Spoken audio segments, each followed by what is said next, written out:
Thanks for doing this. My pleasure. Hello, Joe. How are you? We're rolling. What's going on, man? All right. Nice to meet you. Thanks for having me. So, the kettlebell, you bring this fucking thing everywhere you go. Literally everywhere? I do. I lived overseas, and I started it. You know why I started it? I had a 696-pound guy come to the farm 6 years ago, and he wanted help losing weight. And I helped him over 18 months get down to 265 pounds. Wow. And one of the methods I used to motivate him was I said, as you lose weight, I'll carry weight. And eventually I was carrying a 100-pound sandbag. Fast forward, and we can get into it, I moved overseas with my family, and I tried to carry that 100-pound sandbag because I had made that commitment to him. And they wouldn't let it through TSA. So when I landed in Asia, I asked my wife, I said, hey, could you order a 20-pound, it's stupid that I'm carrying a sandbag. Can you order a 20-pound kettlebell? I'll just carry a 20-pounder around so I'm not a complete fraud. And she confused pounds with kilograms. And I ended up with a 44-pounder, and it just became my shtick, my thing. So when you say you carry it everywhere, I mean, you go everywhere with it. I go everywhere with it. So on during the pandemic, I wouldn't carry it if we were going to a grocery store, but if I'm traveling to see you or I'm going anywhere in the world, kettlebells come with me. Vegas, anywhere. Do you take it as a carry-on? Depends on the country. We operate in a lot of countries, and every country treats it differently. So some U.S. flights, they'll let me carry it on, which is strange. Others, they ask me to check it. You know, they won't let you bring a pool cue on a plane? Yeah. Because they say it's like a weapon. Well, how is that not like a weapon? Well, my answer to them is you'd have to be pretty fucking strong. You're pretty fucking strong. I'm not that strong. You could smash somebody with one of those things. No, but they've let me bring it on planes. China doesn't mind at all. In India, you're going to love this. They ask me to put it in someone else's luggage. So in other words, somebody had just dropped off their luggage. I'm checking the kettlebell. Stick it in that blue suitcase. Get it when you get to the other end. You don't even know who the person is? I don't even know who the person is. Oh, that's insane. So I get there, and I have to explain to this person in India why I'm opening their suitcase to get my kettlebell. Do they speak English, the person you're speaking to? This particular case, no. This was like... So what did they say when you pull a fucking cannonball They were like out? confused. They don't know. But if you act with authority, like they just assume maybe I work for the airline or who knows. Oh, my God, that's hilarious. Yeah. That's so ridiculous. That's that standard behavior in India? Well, how many times have you been over there? I've been to India twice. It's happened twice in India. The same thing? Same thing. Put it in somebody else's bag. Somebody else's bag. In the Middle East, they give me a sentence, which I can't recall, but it basically says it's going to be up to God if it comes out the other end. Really? For real. They've lost a dozen of them in the United States. In the United States once, you're going to love this. I get to JFK. And there are two stories in the baggage claim. So I go to the large luggage area because I'm hoping that's where the kettlebell is, where it should be. But I hear some noise on the conveyor belt above me. Sure enough, the fucking kettlebell comes flying down the steep ramp. Oh, my God. Almost takes out a TSA, a customs officer. Dents all, I'm embarrassed to say, dents all the stainless steel, right? But I walk over embarrassed, pick up the kettlebell, and walk out. I bought a bowling ball bag, like with a roller on it. Yes. I bought one of those for a kettlebell, but I was like, "What am I doing?" I stopped. It's just too much of a pain in the ass because I don't like to check luggage. I like to carry my shit. I like to carry it. Japan, the woman will wrap it perfectly as if it's like Godiva chocolate. Wrap it in cardboard, tape it, put a little handle, and then in high heel shoes, she'll carry it 100 yards like she's sweating and carefully place it, in location. So they're very detail oriented. That's a different culture over there. Different culture. Man. Yeah. They have like one of the lowest death rates and lowest problems with COVID. Like they're one of the countries that handled it the best, and we were trying to figure out why. And I think it's probably. They're really good at following rules, very disciplined, and they wear masks all the time when they're sick. So I lived there for a year, and during COVID, I put together this phone call that happened every morning. I called it the Warrior Call, 5:27 a.m., and I had all our teams from 40-plus countries get on the call. 30 minutes, give me an update from Japan, give me an update from China, give me an update from France, just very quick. And they shut down Japan right away. I mean, they did not fuck about, and they're not shaking hands in Japan, right? They've got the bow. Taxi drivers are wearing gloves. They don't mess around. So no surprise that they killed it right away. It's so interesting how human beings that, basically not much different other than they're from a different climate, different genes, but it's just amazing how differently they live. It's amazing how they all have, like, when I was in Japan, I've only been once, but when I was in Tokyo, I was like, everyone is so polite. Like, you're walking down the street and it's like there's no garbage anywhere. It's very clean, but yet it's very packed. There's a lot of people.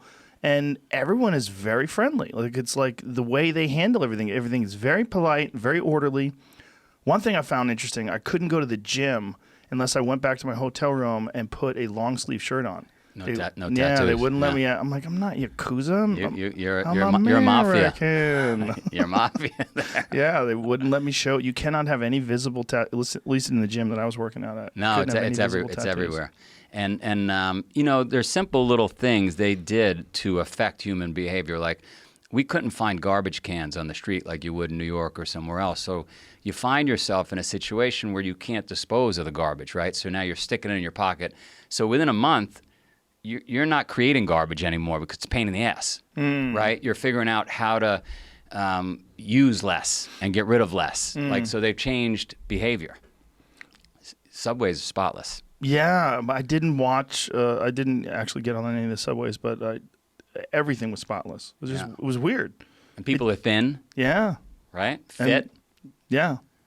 They smoke a little too much. They smoke a lot. Yeah. They drink a lot too, which is weird. That's weird. But they don't really get fat. No. Yeah, it's a very unusual culture. And if you follow back to the warrior culture, the samurai, and their long history of martial arts, it's really kind of amazing that this island had so much innovation and so much mastery of hand-to-hand combat, of swordsmanship, of sword making. I mean, it's pretty incredible culture. They're the Germans, we like to say, of Asia. Right? That's a good way of putting it. They are tight.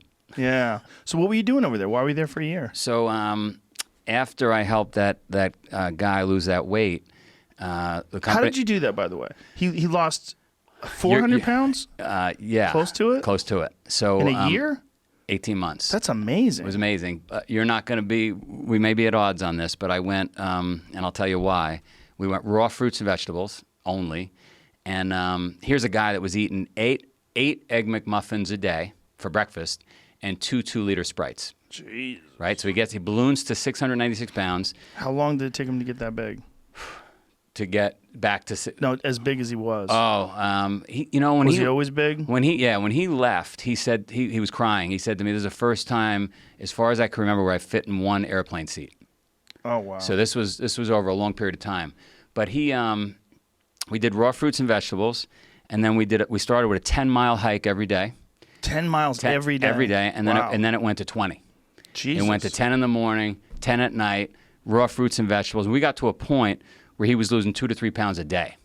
That 10 and 10 that's a long hike and a lot of time. Like, how much time was that taking him every day? He gave up work. He worked for Comcast. They were kind enough to say, you're on leave. Wow. I covered the expenses, which was like 2 stalks of celery and a glass of water every day. There was not, it wasn't much of an expense. And he spent the whole day basically hiking. So he hiked all day, and what kept him motivated? Just this idea that he was going to lose weight at the other end? I took his keys, I took his wallet, and he had no plan. Like, what was he going to do? How was he going to get out? So Where was this? We have a farm in Vermont. So we basically had him on lock and key. How did you know this guy before this? I got a phone call that somebody had just finished one of our Spartan events that was extremely overweight and showed me the photo. And I said, get in touch with this guy right away. This is our Jared. This is our Subway star. I don't want to say Jared. I know, yeah, that's right. Yeah, right. Let's but let that go. You remember? Yes. So got in touch with him, and he said, game on. Wow, that's amazing. It was amazing. So he completed the race at 600 pounds? He was tricked. He was told that it was a 5K walk. So normally that 5K Spartan would take, let's say, 90 minutes for the average person. He took 7 hours. Wow. So tricked into it, fought through it, probably would have never come back. But then I found out about him, called him and said, hey, you're invited to the farm. I want to help you We documented it. We actually filmed. Wow. So you didn't know this guy at all before this? Didn't know him. That's incredible. So you just looked at it as, okay, this is a project. Yeah, I tend to. I like broken wingers. I like helping folks that I had. I grew up in Queens in Howard Beach, and it was for whatever reason organized crime capital of the world. And this is going to sound crazy, but my neighbor was one of the big bosses. And one day when I was preteens, he said to me, the best thing we could do on this earth. I said, what? He said, help people. This is a guy that killed people for a living. And because that was his perspective was he was a protector, right? He would help people even though from the outside we know what they really do. But it stuck with me. You got to help people. So this was one of those people I helped. Isn't it crazy that sometimes even people that are just, you would look at them, they're bad people.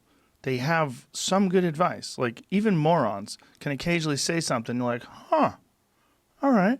I got that.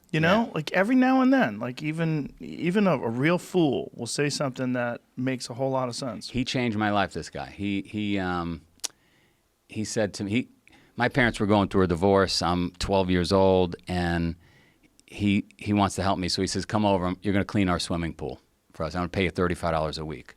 So I come over on Saturday morning. He says, all right, the first lesson, he's sitting me down for lessons. First lesson is if you're going to come at 8 a.m., you show up 7:45, right? On time is late. Great lesson for life. Second lesson is if I'm paying you to clean the pool, I want you to straighten up the shed, straighten up all the lawn furniture, clean the windows, do whatever the fuck you have to do, but make it so that when I get home, I can't live without you. You are, irreplaceable as far as a service provider. And number 3, never ask for money. You'll get paid if you do a good job. And it just stuck with me for life. And really, really good lessons from like you say, like a most unlikely source of advice. Well, not all mob people are bad people. That sounds like a crazy thing to say, but, Right. I've known quite a few of them in my life, and some of them were genuinely good guys. They were just in a fucked up line of work. They're a fucked up line of work. Well, a lot of them thought of themselves as soldiers. They really did. They thought of themselves as soldiers in an ancient war that, we're not going to understand. We're not talking about people that are, shaking people down for money. I'm talking about, people who were doing work for other organized crime, and they looked at the government as criminals as well. They were like, they're all criminals. Wall Street, you don't think they're fucking criminals? That was the exact, as a young person growing up in that was the exact narrative I heard as I was being indoctrinated. Yeah. That the government was just as bad. They kill people. From these guys, this is what they were saying to me. Wall Street does it with a pen. Mm-hmm. What the fuck are you looking at? Cops plant evidence. Yeah. Yeah. So I'm not defending them. No, but that was good their... that the mob's not around, but they did a great job with Vegas. They did a good job with Vegas. They ran Vegas very nice. This guy ended up giving me 700 customers by the time I graduated college that were... Oh, so you had a whole pool cleaning business by then? I had a giant business, wow. Knock on wood, that were mostly connected to... and I became friends with all these guys. Wow. And could just go in anybody's. It was pretty unbelievable. It's pretty surreal thinking back. And I want, who wouldn't want to be that? You're a young kid. You're in this neighborhood. They got money, respect, beautiful cars. Like, I want to be that. That's the problem with that. And, with young kids growing up around gang members or drug dealers, like you look at that and you're like, they have things that I don't have, and they live this life. They get respect from people. Yeah. They're feared. Yeah. It looks attractive. And one of the boss's wives said to me one day, because I was alluding to how do I get make my bones? And she said, this isn't for, I had red hair, light skin. Everybody else had dark hair, dark skin. And this isn't for you. You stick with cleaning pools. This was from the wife. Oh, good of for one her. of the bosses. So that kind of set me straight. So this guy, you find this guy, he's 600 plus pounds. You whittle him down to, what'd you say, 260? 265. He's a big fella already, must be, right? Yeah, you got to see that. I probably could find the photo of the pants that he wore coming in versus the pants he left with. I mean, you could fit 3 people in the pair of pants. How did you organize his diet? So I didn't tell you. When I was a kid, on one hand was raviolis, cannolis, and guns. On the other hand, my mom got into yoga, meditation, health food. She was like bohemian, crunchy. So while you were Yeah. working for the mob, your My mom mom- was a yoga? Had monks in the living room. It was very embarrassing. So, and the reason that happened was because her mom died of cancer, and she walked into a health food store to kind of figure things out. This is like in the 70s. It's probably one health food store in New York at the time. There's no yoga journals, no Whole Foods. People don't even know what a health food store is now. That's you right. say health food store, Yeah. they look at you like, what are you talking? Health food? There was incense burning. That's exactly right. So she walks in. There happens to be an elderly yogi that just landed in JFK from India in the health food store. She strikes up a conversation with this yogi, changes her whole life, right? Comes home, throws away sausage, peppers, eggplant parts, all out of the house. Wow. Parents get divorced for obvious reasons. She's going to go in a different direction. And I am trying my best for the next 10 years to have my friends not come over because I'm embarrassed, right? There's like Indian pictures on the wall, there's beads, there's chanting, there's monks, and I want to be a gangster. And so, yeah, so anyway, so she, maybe through just repetition, would just instill this idea that you got to eat healthy. You know, you got to get on raw fruits. We're going to go vegan. All the things that are somewhat popular now, and you got to do yoga, and you got to sweat every day. Cold showers way before Wim Hof. Like she was into the cold showers. Really? Oh my God, this was like proper food combining. This idea of intermittent fasting. We were my mom fasted for 30 days. Okay, this is back in the 70s, while meditating. So anyway, What was that like? You were at home while she was doing that? yeah, my grandfather, her father, had to come to the house and rip her out of the room because he thought she was going to die. Like she was getting thin. my She's sitting God. meditating. She was pretty extreme, and so I had to balance these two things. And so, yeah, I guess what I do now is a little tough guy, a little yoga. Right? I guess that's what it is. But this guy's diet. Yeah, so it Like came you're from my mom. Right, but you're dealing with a man who obviously has an extreme health condition. He's morbidly obese. Yeah. Like, how do you know how many calories to give him, what's healthy, what's safe? Like, how do you know how to proceed there? So if there's doctors listening, they're probably gonna say that I'm crazy, and then I'll answer the question more succinctly. Mom introduces me to a guy named Dr. Fred Bishi. You could look him up. He's 92 now. He decides 55 years ago that he's only going to eat raw fruits and vegetables. That's it. This is an Italian guy that was a weightlifter. He's only going to eat raw fruits and veggies, and he's going to test on himself like a guinea pig. Does it work or doesn't it work? Is this the best diet or not? I'm just going to test it on myself, he says. And what he finds is that, he feels better, all the things that people agree or don't agree with.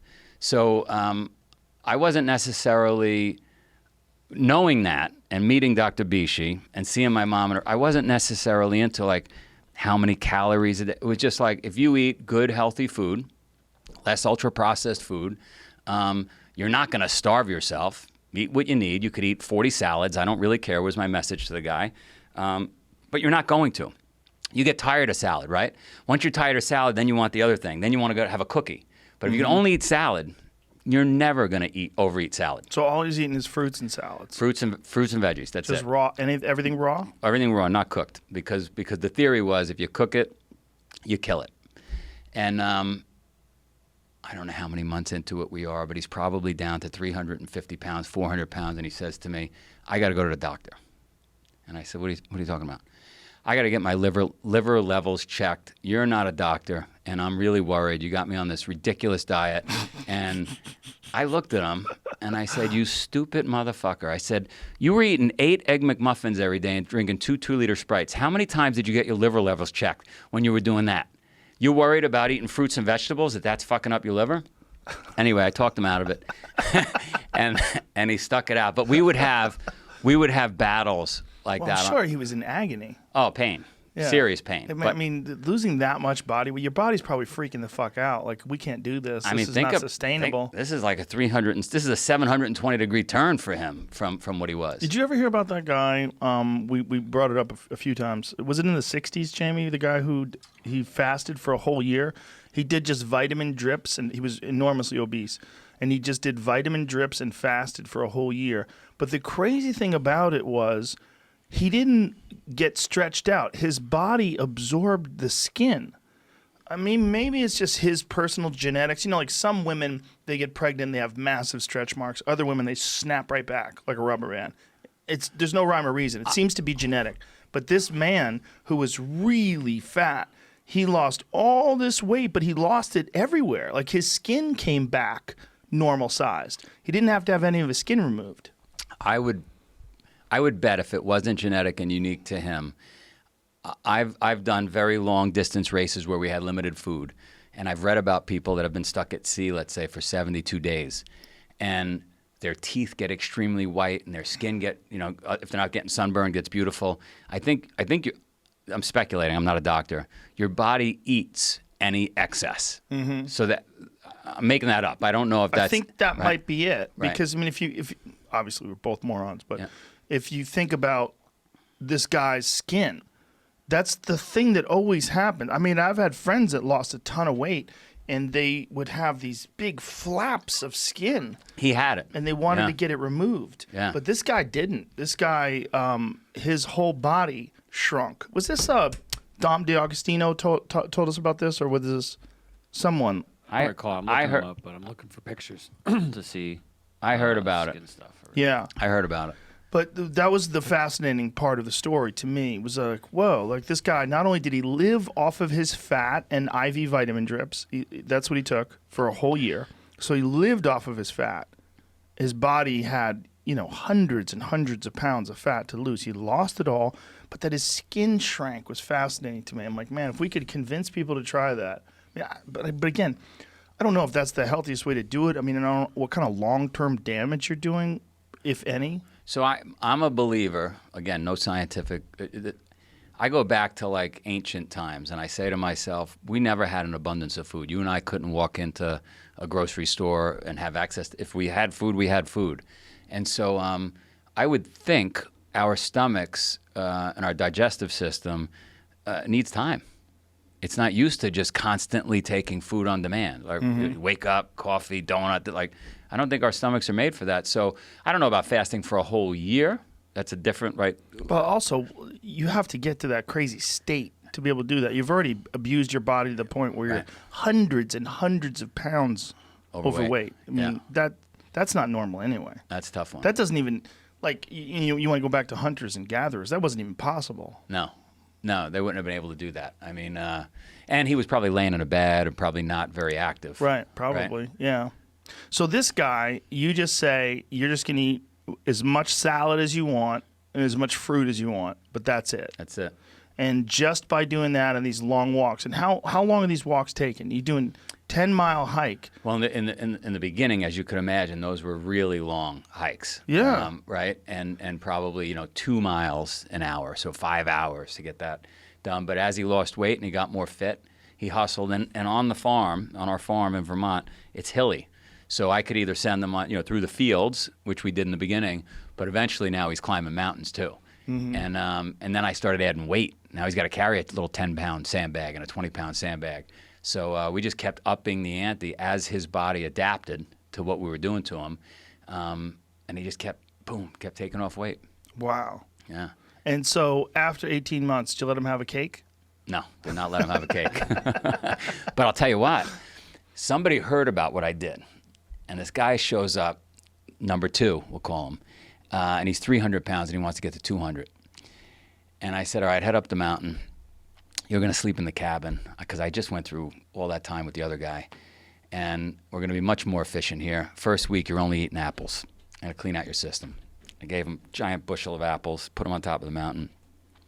30 days, we had him down to 200 pounds. And what? 30 days. Lost 100 pounds in 30 days. That seems scary. Scary. Hiking, raw fruits and vegetables. And here's a guy that was sedentary, a truck driver, not really moving around much, eating shit foods. I mean, it's not rocket science, right? You eat shit food, you're not active, you're gaining weight. Right. You eat good food, you're very active, you lose weight. Right. And his girlfriend picks him up after 30 days, and they fucking leave the farm, unbeknownst to me, and they go straight to Ben & Jerry's. And he put on like 18 fucking pounds in a day. Right? Yeah. So, I mean, there's psychological issues that's not what I'm fixing. I'm I'm doing the physical part. Well, I got to think that a person willing to do 18 months, is that what you said with that gentleman? He hung in for a while. The 18 Yeah. months is just psychologically, you're building up some pretty spectacular endurance. Yeah. Just raw fruits and vegetables for 18 months and hiking 20 hours a day. I mean, you're putting some miles on your mind there. I mean, that's strengthening that muscle of discipline in a way that he probably had never done in his whole life. He got tough. He finished a big event with us. That was like the big moment for him at the end, and got in a single seat in an airplane when he left. Got a girlfriend. Like stuff started to come together for him. So does he maintain? He was at 265 at our best, and my latest understanding is at 350. He bounced back about 100. Oh, well, about that's 100 not good. Yeah. Better than 696. Yeah, but 100 leads to 200. Yeah. What did he do differently? I mean, you come off the raw fruits and veggies and you stop walking 20 miles a day, right? Yeah, but right? he slip a cake in here and there, Yeah, right? that's got to suck though. Like you get him down to like this really amazing weight. You got to keep. I mean, what am I going to do? I can't keep all these people There's on nothing the farm. you can do. Right. No, but still. You get them there, and then they gotta fly. They gotta do it. Yeah, it sucks that you got that far, and then you see him put 100 pounds. How long did it take him to put 100 pounds on? I'm sure it was 90, 100 days. Ah. Yeah. But they snap back. I mean, it's that pendulum swing, right? Like, oh my Yeah. God, I get regular food now. I don't have to hike as much anymore. Yeah. I mean, I'm a believer. I don't know if you are. I'm a believer. The number one motivator for human beings is the avoidance of discomfort, right? Because if we didn't avoid discomfort, we'd freeze in the snow, we'd fall off a cliff, we'd get in cold, right? So we're always constantly, even subconsciously, avoiding discomfort. And to be healthy, you got to be uncomfortable. You got to train. You got to eat health. Those are hard things to do. Right. Go to bed early, not drink Right. as much. And so unless somebody's holding you accountable, or unless you're like, obviously you're a high performer, I'm a bit of a maniac in that, like, I'm more uncomfortable if I'm not optimal, if I'm not being my best. Right. But most people, that's not the case. No, you have to kind of make your mind into. Your mind has to seek discomfort. It has to seek these difficult tasks. You have to enjoy it. And you have to figure out a way to make your mind enjoy those things. And some people it comes easy, and some people it doesn't. Some people it takes a long time. I always tell people the best thing you could ever do is force yourself to a schedule. Just write it down. Like today I have to do an hour on the treadmill. I have to do an hour, no matter what. Even if you're fucking walking on it, you're doing an hour on a treadmill. The next time you're going to do it, okay, you did an hour and this is the amount of miles you got in. Next time you're going to, add 3 miles. Put an extra 3 miles in that 1 hour. And just keep doing things like that. Write down, today I'm going to do 100 push-ups, and I'm going to do 100 sit-ups, and I'm going to do 100 chin-ups. That's today. And then force yourself. Force yourself to adhere to a schedule. Make a Monday, Wednesday, Friday workout schedule. Give yourself some time off, Like don't even crush yourself to the point where you can't do it. Make it so that you really appreciate those Tuesdays and Thursdays. But on Monday, Wednesday, and Friday, you're going to fucking get after it, and this is what you're going to do. Most people just try to go work out. And you're kind of aimless, and you show up, and like you pick up the jump rope, and you jump a little rope. Maybe you hit the heavy bag a little bit. Maybe you do some curls, but you don't really have an aim. That's why people like to hire trainers, because a trainer will tell you what to do. Well, you can tell yourself what to do. If you don't have money for a trainer, you don't even have to have fucking equipment. With bodyweight squats, sit-ups, chin-ups, push-ups, you can kick your fucking ass. You could give yourself a brutal full body weight workout. And you could find these for free on YouTube. There's a ton of them. There's a ton of these body weight workouts you could do. Just force yourself. Write it down. Monday, Wednesday, and Friday, I'm going to do 100 push-ups. I'm going to do 100 chin-ups. I'm going to do 100 sit-ups. Even if it takes me all fucking day. Even if I have to do 10 and 10 and 10 and keep going all day, just that's what you do. Do 10 push-ups, take a break for 20 minutes, do another 10. But get those 100 in. Here's the question I have for you. I agree with you 100%. Body weight and discipline. Yeah. But you were a fighter. Tell me if you agree with this. In the 70s, I remember as a young kid seeing Rocky. Yeah. And that was my introduction to, for many kids actually in America, Sure. right? That was our introduction to fighting. And for whatever reason, at a very young age, it was intriguing to me that a fighter, would get out of shape and then get in shape. Yeah. Why wouldn't they just stay in shape the whole time? Right? Yeah, it's a discipline issue. It's also like a lot of fighters are wild people. You know, one of the things that fuels them is not just this desire to compete. They're wild. They like to get fucked up. They like to drink. They like to party. They like to womanize. They like to go out on the town and be the fucking man, you know, and they get fat. Like Roberto Duran was famous for that, right? He'd get real fat in between fights, and then he'd have to lose weight. And just, you know, that there's guys that don't, like Bernard Hopkins never gained weight, and he was super disciplined and always ate really clean and was a elite athlete deep into his 40s. I mean, he was a world champion deep into his 40s. Yeah. Which is very unusual for a boxer. And so my question is it makes sense why they go in and out and they don't maintain it, but then the very disciplined fighters would perform better, I would imagine, right? Because then, yeah, for the most part, yeah. Do you think, because this is the way I call it the Spartan paradox, right? And you probably have a better name for it from all the years of fighting, but like if you have a date on the calendar, the Spartans knew they're going to battle. Mm-hmm. If you know you got a fight coming up, you'll do those push-ups, those squats, right, and those crunches. Some guys will. But if you know you got a battle coming. Okay, I'll give you an example. Andy Ruiz. Okay. Andy Ruiz, he comes in last minute, knocks out Anthony Joshua, becomes the heavyweight champion of the world. First Mexican heavyweight champion of the world. He's a fucking hero. Gets fat as fuck, balloons up to 280. This is while training for the next fight. Weighs in at 280. Loses the rematch. Knew it was coming. Got rid of his trainer, had all sorts of fucking problems in camp, partied too much.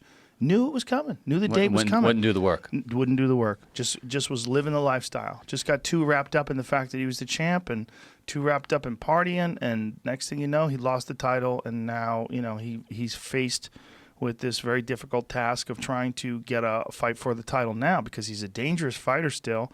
But he's not really the draw that he could have been. If he beat Joshua the second time, he's a superstar. You know, he's up there with Tyson Fury. He got cocky. Whatever it was, man. He got lost in the lifestyle. The lifestyle gets a lot of these guys. You know, you're hanging out with a lot of your buddies that you came up with. You know, maybe you got a buddy who drives you around. Maybe you got another buddy who does security, and they like to party. And there's girls, and there's maybe a little bit of cocaine, a little bit of alcohol. Right. Next thing you know, you're fat again.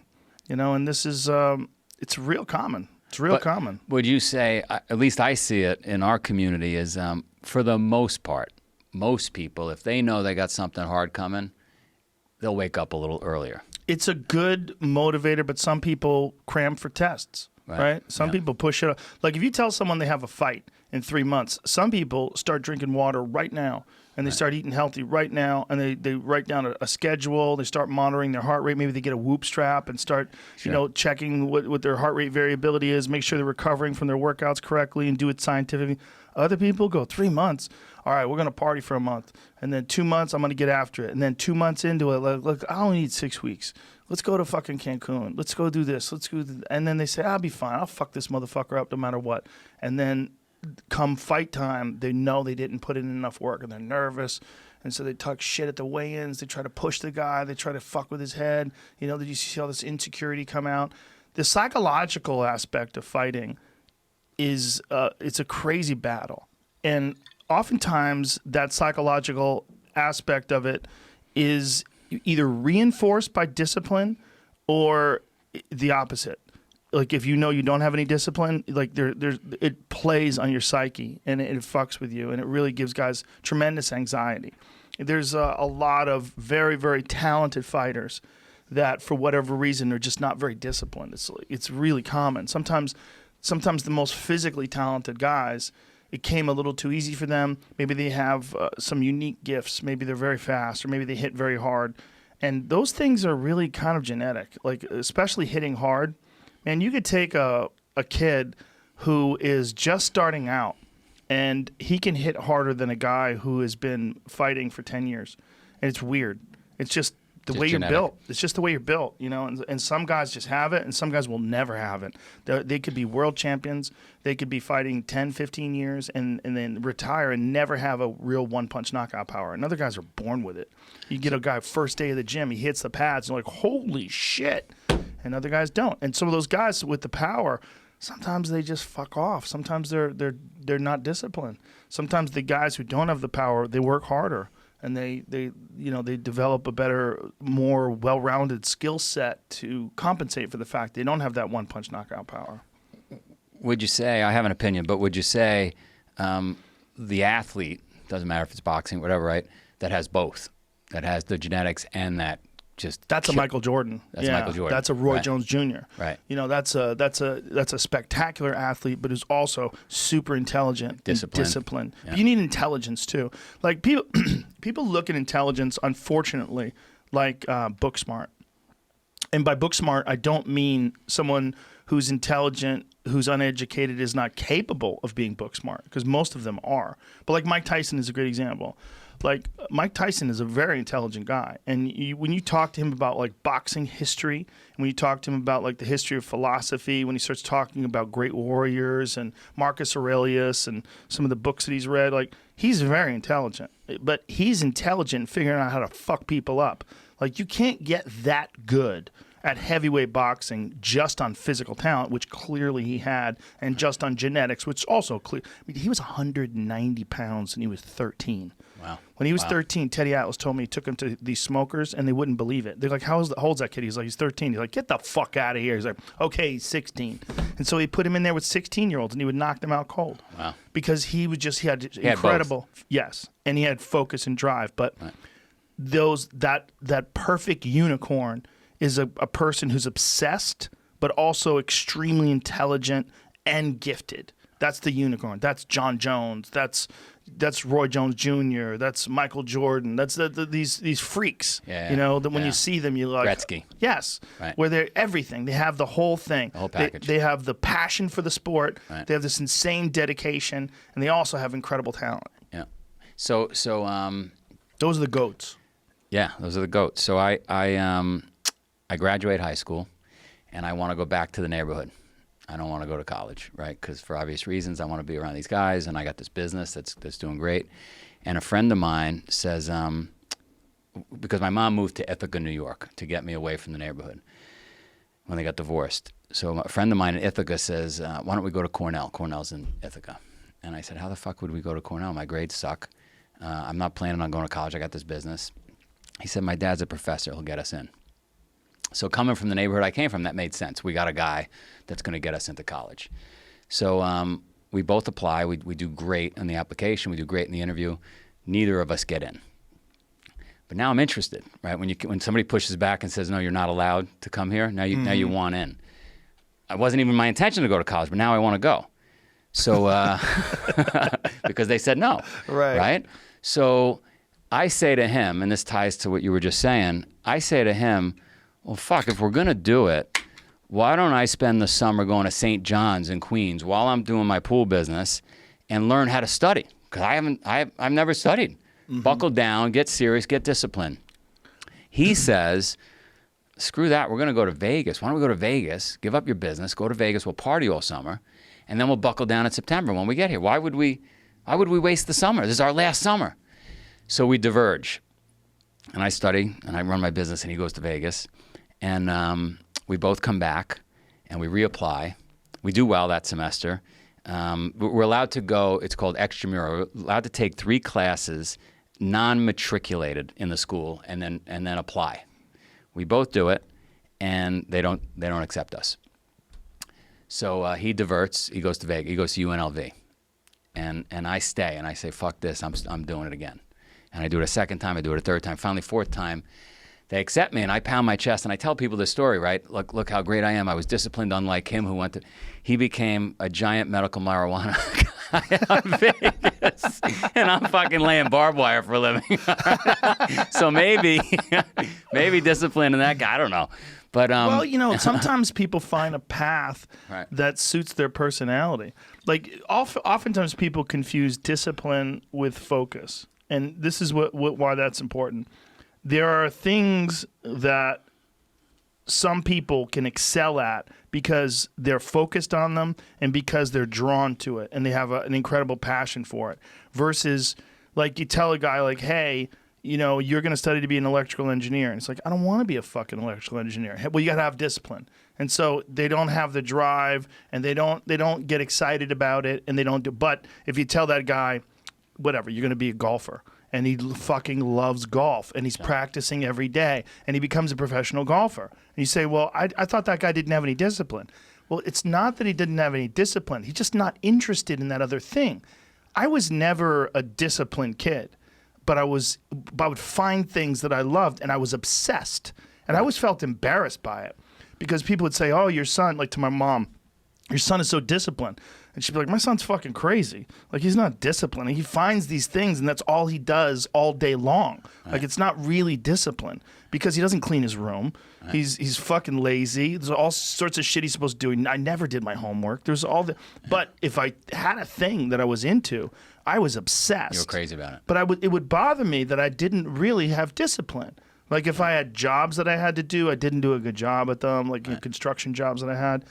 But when it came to martial arts, how did you find those things, though? How did you find those things? Did you stumble upon them? Lucky. Just got lucky. Martial arts, I just got lucky, and it clicked with me like almost immediately. I became obsessed, and I wanted to excel at it, and so I was just doing it all day long, and it was kind of stunning for my family because they didn't even know I had that in me. Like, they thought that I was just going to be this ne'er-do-well, because I just really couldn't concentrate on these jobs that I would have. I was bored, but when I wasn't bored, I was very excited by things. I think for whatever reason, whether it's my genetics or my upbringing, I just had a very weird personality that didn't fit in with normal. Like, I was allergic to the idea of having a 9 to 5. I've never been in an office. Like, I've never worked in a place where I was around a bunch of people. Never had one. I used to deliver newspapers. I worked on construction sites. I drove limos, and then I became a comic. And I taught Taekwondo along the way. Nice. But that's it. I luckily dodged that bullet, but that was the fear. Like, there was something in me that was like, I can't fucking do that. I would go to visit my mom at work. I would see people that were working in an office. I'm like, I can't fucking do this. It just repulsed you. It was like I was in a sewer. I'd be in there. I'd be like, I got to get out of here. These people, there's no fucking light in here. Yeah. They're all wearing ties. They're all wearing slippery-soled shoes. And you got to listen to this jack-off who's in the corner office. Like, what the fuck kind of life is this? It just felt constricting, and like there was no oxygen. Like, I had to get out of the room. Like, you have ADD? I'm sure I have it. Yeah, 100%. I don't have it. I don't know if it's real, though. Yeah. I don't know what that means. Well, I read a great book, and now it's called The Edison Gene. And I've never been clinically diagnosed, but I definitely have it, and you'd know if you like. We probably both have it. Yeah. And so the author argues in The Edison Gene that really it's not a thing. What it is a hunter-gatherer gene that's a remnant gene. He says we were all hunter-gatherers, and as a hunter-gatherer, we have to scan the environment. We're looking for threats. We're looking for things to eat. Right. And so you're all over the place. But then when that deer comes out, you're on, just like you found martial arts, and you were on, right? But otherwise, you're kind of scanning the environment, and you're not really interested, and then you're interested. And then we became an agrarian society. And now we're planting seeds, and we're sitting there drinking coffee, and we got the suits on, right? And we're a little more proper.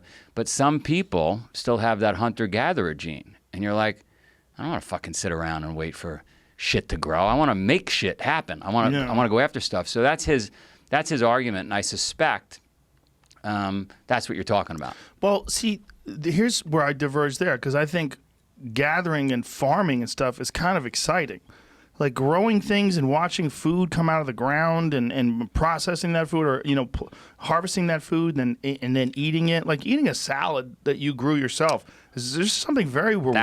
1,000% agree with that. Very rewarding about that. But sitting still. Right. That's not rewarding. Right. What's not rewarding to me is being compliant to a bunch of other people where you got some weird rigid rules and you're under fluorescent lighting and you're in some strange environment that's not natural. What I think is the people that adapt to that world, that 9 to 5 world, are more compliant. They're more German, willing. Japanese. But I don't even. Yeah, maybe in some way, but I don't know. Those tendencies. I don't know whether it's cultural, right. But there's something about the human beings that are willing to do that office work. They're willing to go and abide by the rules of human resources. That just there's no. I have none of that in me. So, that to me is just that's like death.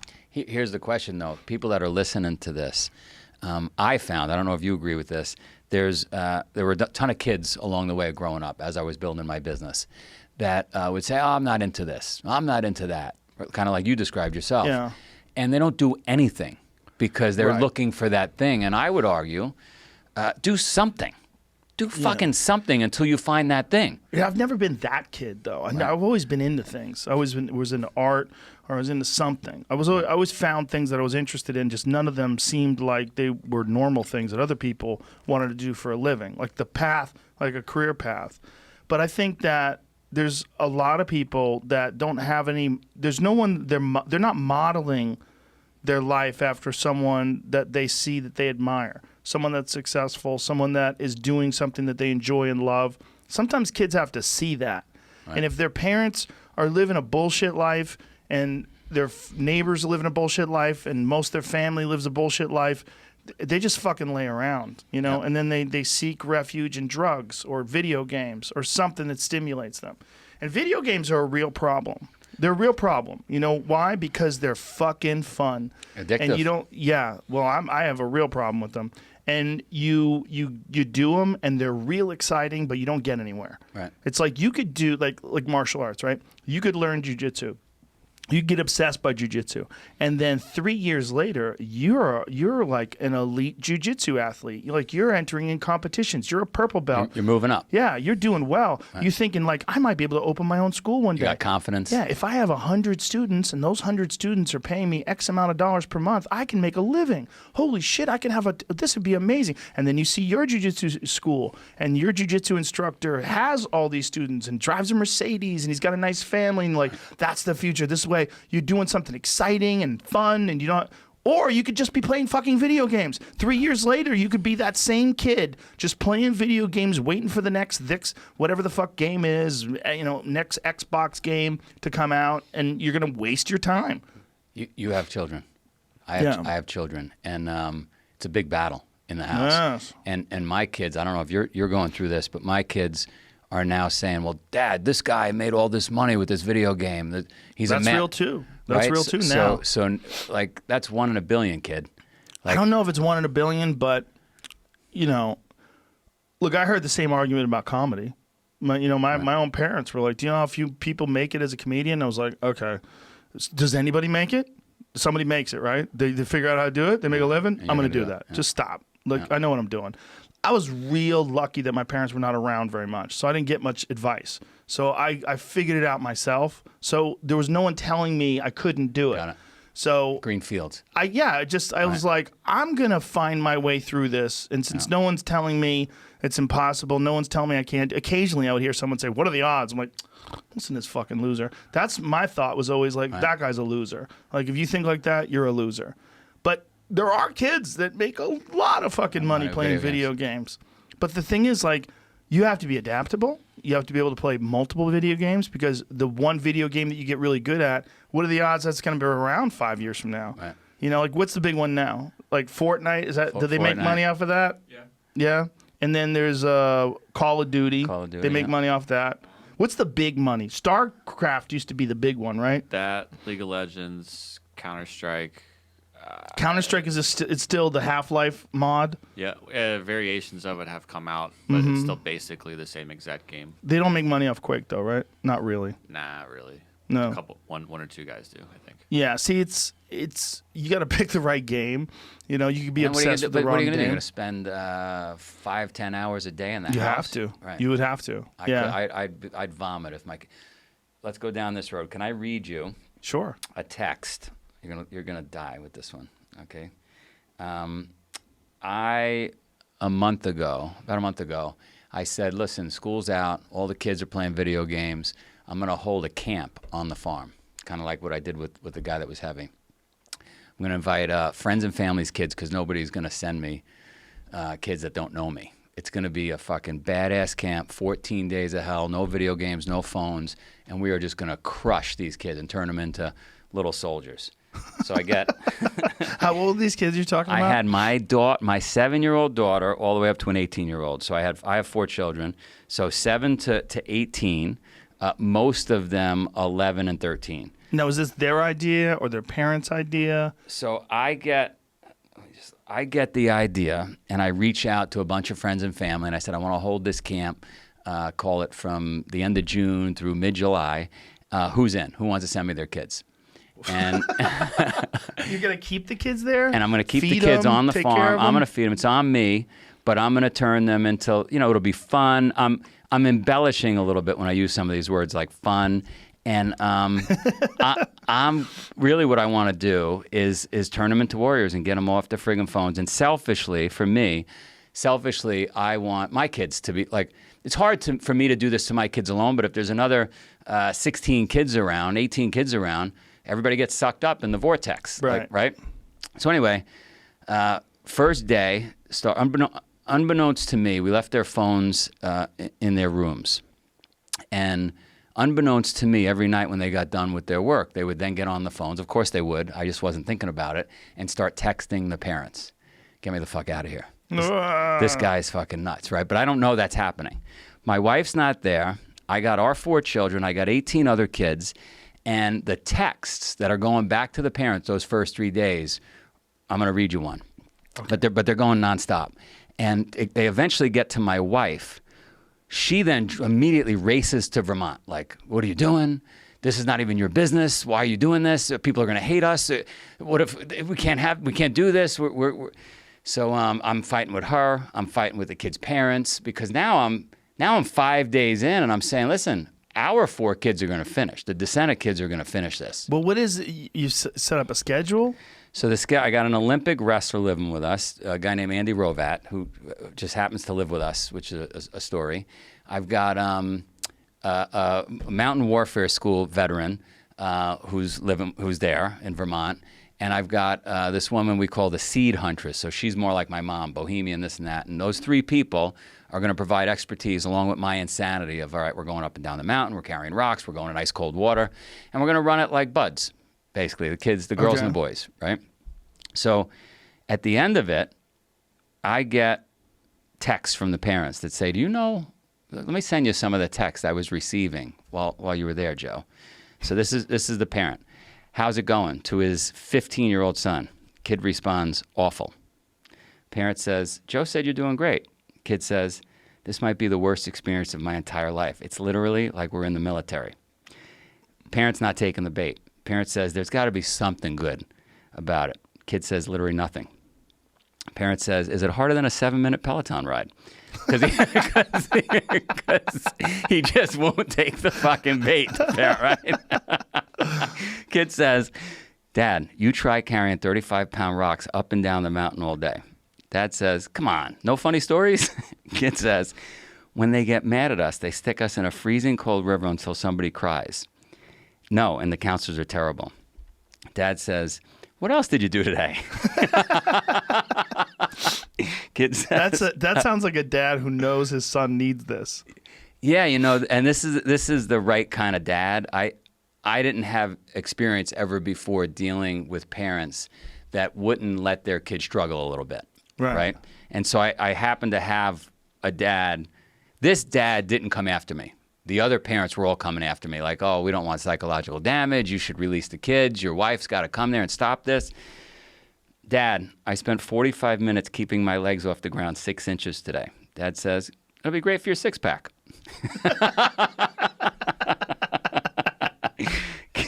Kid says, Dad, this place sucks. You never have enough water. You never have enough food. I almost passed out today. Are you and Mom hearing me? Dad says, don't be a pussy. Really? Yeah. Wow. Kid says, I like the dad. Yeah. Kid says, if you or Mom spent 1 day in these conditions, you would both be dead. Dad says, you need to embrace it.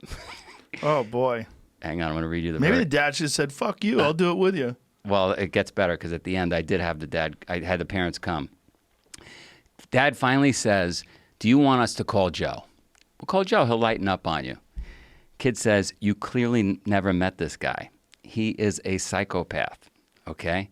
This is an illegal camp run by a crazy person. This is a 15-year-old kid who has tricked kids to come here to do farm work for him, manual labor, and he punishes us whenever he feels like it. And if you or Mom were here, you would understand that. You put your son in a dangerous situation, but instead you're sitting on a fancy couch in our home laughing at our son's serious health concerns. Wow. Needless to say, the kid thanked me at the end. So how long was he there for? 14 days. 14 days of hell. So he's 5 days in when He's 5 days in. And so I could read. I got how did dozens. he turn around in the next? You know what? 9? Our message to them. Well, we took the phones once I got the tip off. Right, we took the okay. phones, and there was no way out. And the message to them was, when you can't change your situation, you change yourself. You're fucking stuck here. Figure it out. And what I just read to you makes it sound a lot worse than it actually was. I mean, it was. Well, he's probably being dramatic. He was being dramatic, and it's hard work, but kids need it. You're not getting that in the basement They with it. need to understand that you can struggle, and you can realize that sometimes when things are really hard to do, you think, oh my God, I got to stop doing this. But once you do it and you complete it, you have a satisfaction, this sense of satisfaction that you did something really difficult that is irreplaceable. Some kids never get that, and they just stay fat and stupid their whole life. Right. And some kids, they get these little lessons, and then they realize, like, you can push yourself and you can get somewhere. You know, some kids get real lucky, and they get involved in sports or martial arts early. And one of the best benefits of sports is you realize that through hard work, you get improvement. Through improvement, you get success. Through success, you get that big dopamine rush. You get that good Confidence, feeling. right. You get confidence. Yeah. You get this You knowledge. get the girl. Yeah, you get, sometimes. I didn't. But you get this knowledge that you can do something that's difficult and you can overcome, even though it feels like you can't. Like that's one of the beautiful things about the belt system of martial arts. You start off as a beginner. You start off as a white belt. And then as things go on, you get a new belt, and when your instructor takes your old belt off and ties your new one off, your new one on, you have this amazing feeling of accomplishment, like, wow. And then you know that there's a goal. At the end of the rainbow is a black belt. It's like, I might get to be a black belt someday. Like, It's gamified. Yeah, it's real possible. Yeah. And then you know other people that do get their black belt, and you're like, wow, what's it like? Like, you see people that are a little bit ahead of you in the race. You're like, this is incredible. So you have people to model. You have other successful people to model. You see those black belts in the court, right? You see disciplined people. When you talk about cold showers, when I was a kid, there was a black belt. When I was just starting out, his name is Bob Caffarella. When I was a white belt, he was a black belt, and he was living at the school, and he would we lived in Boston. It was cold as fuck in the winter, and this guy would take cold showers, and we were all terrified of him anyway. But he would get in that shower, and I just couldn't believe he could do it because it was so cold. And this was after training, right? He would just get in there and he wouldn't even budge, just sit there and breathe while that fucking. And I tried it one time. I got in there, I turned that water on cold. I stepped in there, I was like, "Fuck this!" And I got out and I ran into the locker room, and everyone was laughing. I was like, "How is he doing that?" But Another level. some people, you learn from them. You see these people that can Now I take regular cold showers. Now I do cryotherapy. I get in 250 degrees below zero, and I stand there for 3 minutes. I wait 10 minutes. I go back in there again. You learn how to overcome. You learn how to deal with that. You learn you wouldn't die, right? You also learn that it's not that bad. Right. You just have, but it's an opportunity to go inward. It's an opportunity to just to focus your energy and your thoughts on the deepest aspects, the deepest center of your mind, and think about your breathing and think about that. And don't think about the fact, oh my God, it's so cold. Oh my God, it's so hot. I'm in this sauna. I got to get out of there. Instead of thinking about that, just think about your breathing. Just go deep. Close your eyes. Go deep to the center of your mind and stay there. Just stay there. Quiet down. Yeah, you learn how to do that, or you don't, or you stay fat, you stay stupid, you stay lazy. But maybe you don't do anything. maybe you never had that chance. Maybe, Yes. right? And that's why I wanted the kids there, because they'll never get that. Like you said, Right. if they're not in a sport or whatever. But when all these texts were coming in, and my wife wanted to divorce me, and all this shit was happening just 3-4 weeks ago, I got in touch with a neurosurgeon, and I said, "Would you talk to the kids?" And the neurosurgeon said, which I didn't know. You probably know this. He said, "Kids, when you take on something hard, could be a cold shower, could be this 14-day crazy camp with Joe, the belt system, if you don't finish it, it leaves a physical gap in the brain. Literally, we could see as a neurosurgeon that the wires are unconnected because you never finished it. But when you finish it, it leaves like train tracks. And so the more tracks you could lay, like you were laying them as you were getting the belt system, right? The advantage, you're going to have an advantage over your competitors." So I thought that was interesting. Like, kids need to do hard shit. Yeah. And they need to I think finish what they adults do start. too. I think adults do we all too. do. I Yeah, think we everybody all. does. But kids need to learn it, and many kids today don't learn it. It's Sad. It is sad, and I think sports are really the best way for kids to learn it. Sports are the best way because there's something about physical pursuits where you have to motivate. The mind has to force the body to plow through discomfort. It's a different kind of mental strength. And there's mental strength in terms of like your ability to sit down and be disciplined and study and, do homework assignments and complete projects and do complex, problems and problem solving. There's mental strength in that too. But there's also the strength of the mind telling the body who the fucking boss is. Like, no. I love that sentence. That's what it is. Right. You're like, no, bitch. Your body's like, we got to stop. Fuck you. We're doing Fuck this. you. You almost like you have to have two people in your brain. Right. You have to have this general and you have to have a soldier. Right. And the general's like, listen, motherfucker, we know what we're doing here. We're going to get this done. This is what we're doing today. Right. You got a list of shit on that paper. It's got to get done. It's 98 degrees outside and you're going to do it out here in the sun. You got plenty of water. Let's go. Yeah, I agree with that. CT, obviously, Yeah. people like that have that.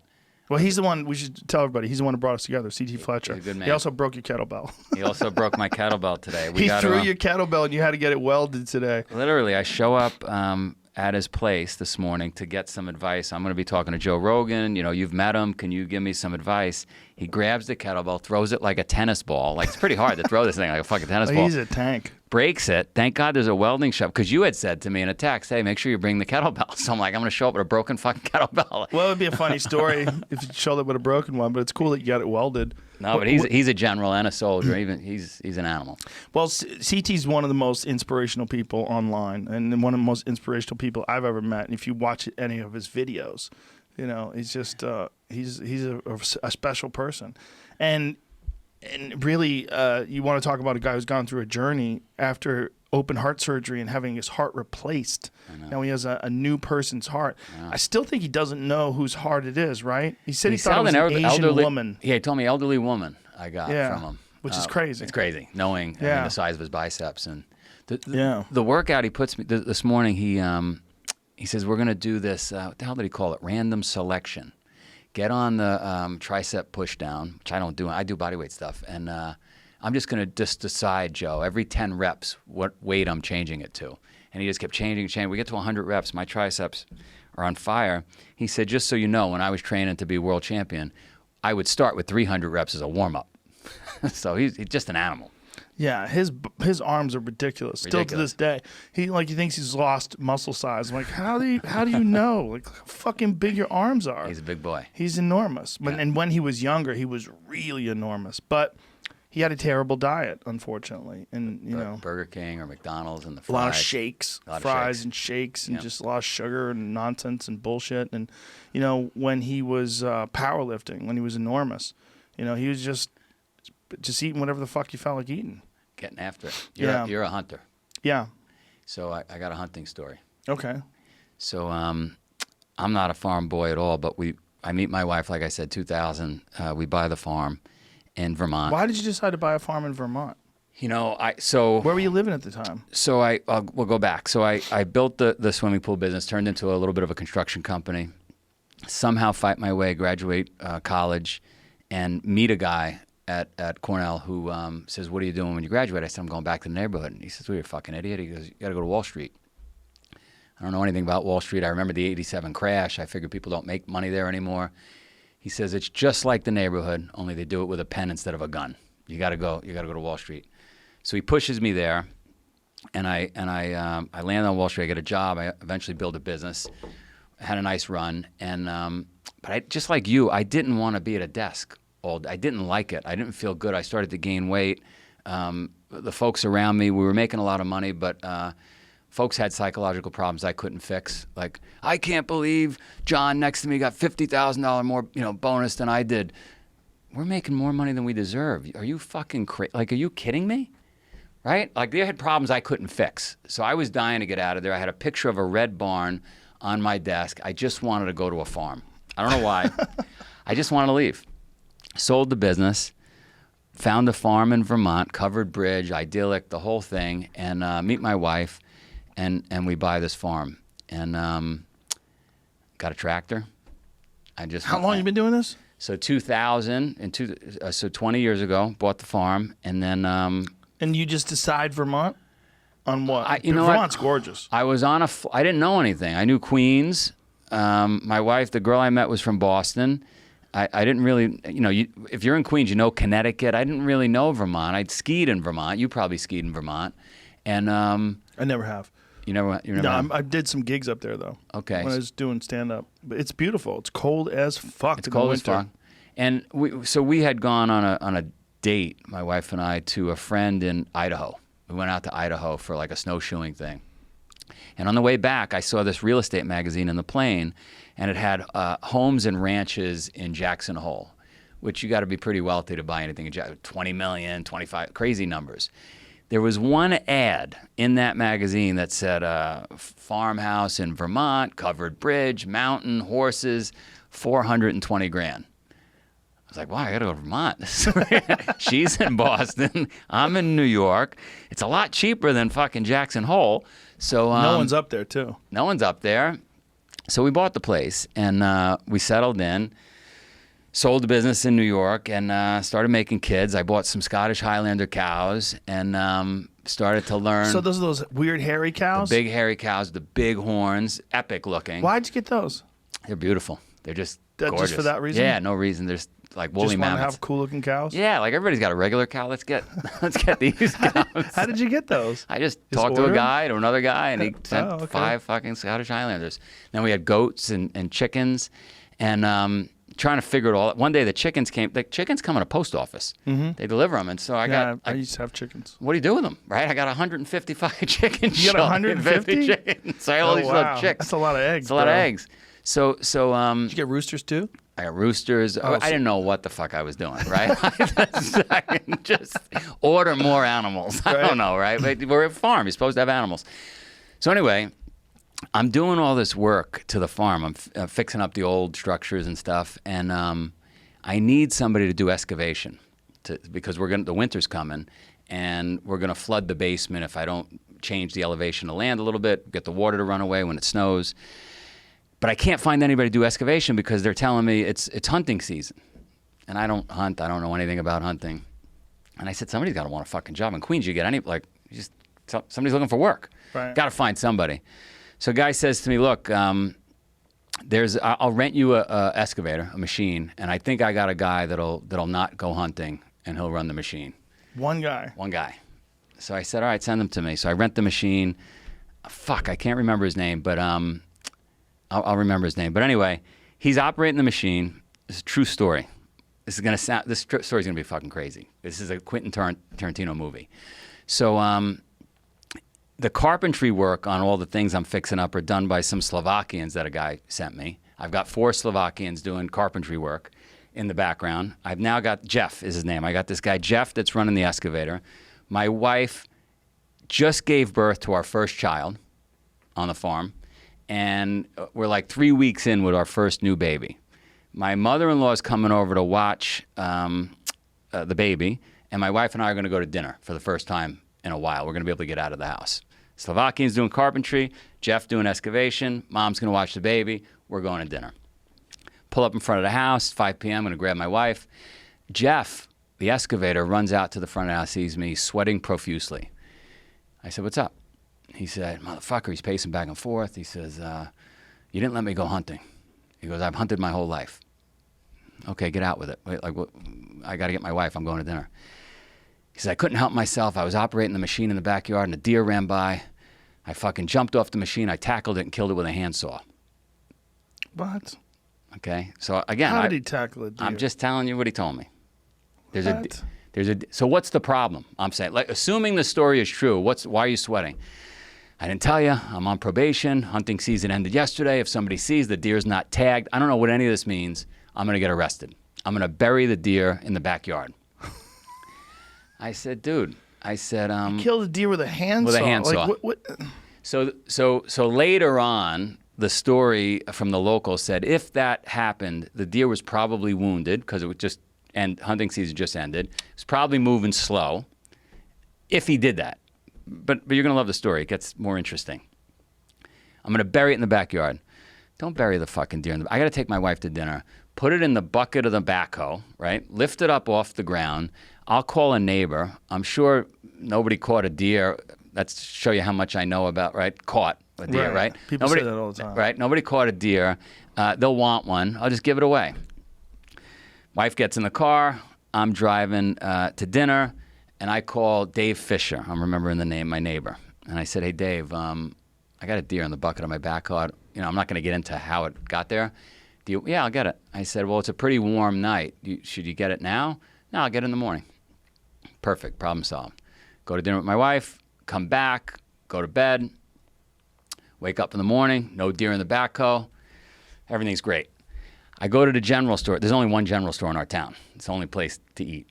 Go into the general store, and the manager of the general store says, hey, Joe, you want some venison for lunch? I said, how is there venison? Never have venison. He says, you never believe it. He says, late last night, the Slovakians were done doing the carpentry. They walked past the backhoe. They found a dead deer in the fucking backhoe. They dragged it here a mile. They dragged it to the general store, gutted it, and it's now in the freezer. I said, this is not even believable. This fucking story is crazy. I said, I don't want any venison, and if Dave Fisher, the neighbor, happens to come in, do not tell him about this, because now I don't know if I don't know the law with this, right? You're supposed to have a tagged deer, not tagged deer. Fast forward, it's now Christmas time, right? Hunting season was November. It's now Christmas time, and I am stuck in New York during a snowstorm. I call a car service that I used to use when I was on Wall Street. They're a bunch of Turkish guys. They speak with very little English. Do you want to drive me up to Vermont? It's like a 5-hour drive. With the snowstorm, might be 8 hours. Yeah. Tony will take you. Drives me up. We're 15 minutes from the farm. He says, Joe, anywhere to get any deer up here? I said, I can't even believe this fucking guy's asking me this. I said, go to the general store. Go see the manager. There's deer in the bay. He'll cut you a piece. Right? Again, I don't know how, right? A week later, it's Christmas. It's the only time the Slovakians take off. They're taking 2 weeks off. They surround me in my garage, and they don't speak English. I call my friend in New York. I said, you got to translate. I don't know if they want to raise. I don't know if they don't want to work for us anymore. I don't know what it is. He says, they want to know where the fuck their deer is. I said, what are you talking about? I call Michael at the general store. I said, Mike, what happened to the deer? He says, what do you mean? The Turkish guy came. He said he could have the deer. We loaded the whole deer in his trunk, frozen. He drove it back to New York. Oh, boy. Fucking crazy story. I gave the address of the Turkish guy to the Slovakian. I never heard from the Turkish guy again. I have no idea. I probably shouldn't be saying it on the largest podcast in the world. The Slovakian guys went after the Turkish guy for one deer. For one deer. So that's my only hunting story ever. So you told the guy he could have a piece of deer, and he took the hoofs, the fucking head, everything. Oh, boy. And they had dragged it a mile to the store from the backhoe. And what about the neighbor who you told it was in the backhoe? Did he ever ask? Dave Fisher never asked again. Dave Fisher never asked again. Jeff, the operator, never to be seen again. The guy who killed it with a never handsaw. to be seen again. I don't buy that story unless it was really fucked up. There's no way you're catching a deer with your bare hands. Which is what the locals said. It was probably shot. Yeah. It was probably wounded. The only time that could happen is if the animal's in the rut. Sometimes when they're in the rut, the males go so crazy that there's a video, it's a crazy video, of a guy is in a blind. He's in a hunting blind, and this buck is so out of it that he actually taps his antlers with the arrow. He's got an arrow in his hand. He taps him, like tap, tap, and the buck's like... He's just so out of it because they're so horny. They lose their fucking mind. It's very rare that they behave like this, but they could work themselves up into such a frenzy that they're like hallucinating. They don't know what the fuck's going on. They're not scared of danger. Maybe it was a very horny deer. They get really crazy. Yeah. But I doubt it that this guy's going to kill it with a handsaw. He sounds crazy.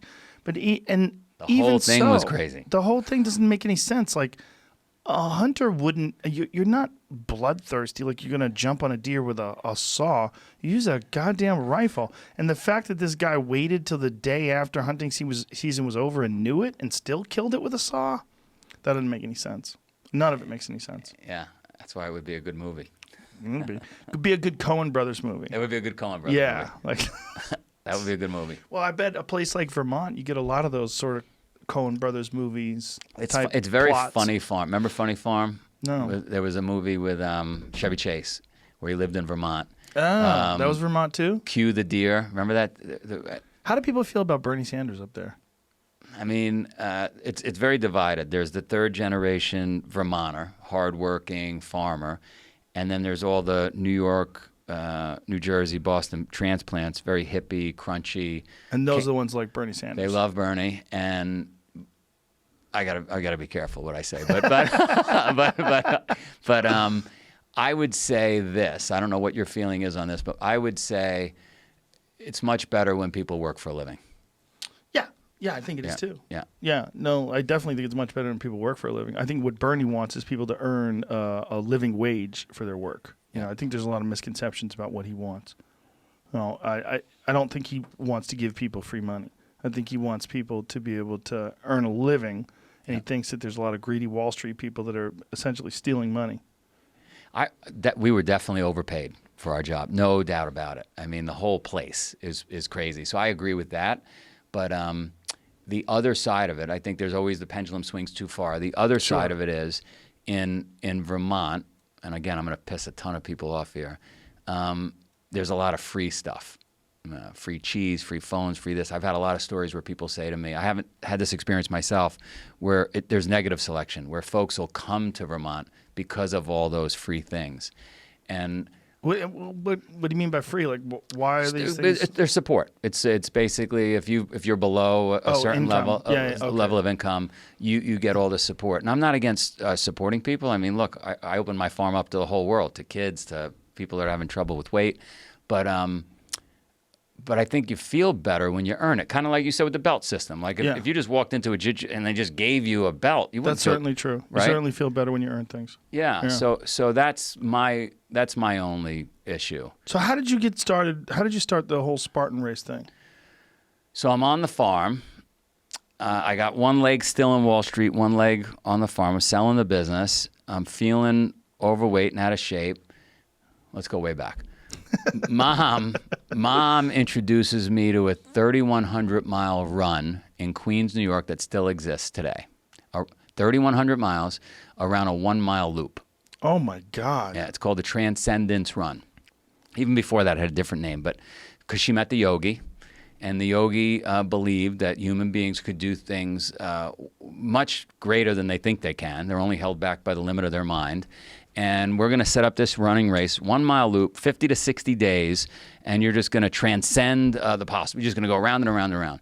About 7 to 8 people do it a year. I did not do it as a kid. I'm a very young kid, but I see it, and it probably makes an imprint somewhere in my brain, right? I'm on Wall Street. I'm getting out of that business. I'm going to the farm, met my wife, and I start racing myself. I start doing all these crazy races around the world. Not 3,100 miles, but crazy stuff. And I feel good, like you felt in the dojo, right? Is that the right term? Sure, you could use that term. Dojo. And I feel alive. Mm-hmm. Like I'm sweating and working and eating healthy. And kind of like I find that I have a boxing match coming up, and it's forcing me to train for it. So I'm waking up earlier. I'm not drinking. I'm going to bed. I'm doing all the things I'm supposed to do because I got a battle coming. And I had so much fun with it that I said, I want to do this for other people. I want to put on events and have them experience what I get to meet myself during those events. I find out who I am. I get to places where I just want water, food, and shelter, and I'm not worried about payroll and and all the bullshit of life or deers being buried in my back, right? I just want to just survive the next step. And could I do this as a business? This would feel really purposeful, kind of like you found your things and you felt good about. And so put on the first race, and it was like hell to get people there. It's kind of like the kids' camp. I got to lie to people and say, this is going to be fun. It'll be like a barbecue, which it wasn't. And I'm going to I'm going to torture folks. I'm going to put obstacles out there. It'll be very military inspired. Got a cool name, Spartan, and 500 people showed up. Then 1,000, then 1,500, then 2,000, then 10,000. Then we're in 1 country, 2 countries, 10 countries. Eventually 45 countries. I was in a battle with a company called Tough Mudder, nonstop battle. About what? Well, we were both in the same industry, right? And they were having races on the same weekends I was having races. So if I'm out marketing and they're out how do I convince people to come to my race and not their race? In the same towns you were doing Same it? town, sometimes same location. So if we announced a location, then they would announce a similar location the weekend before, the weekend after. It was like a So they were doing it on purpose. yeah. We were in a knockdown, drag out fight. That's so weird.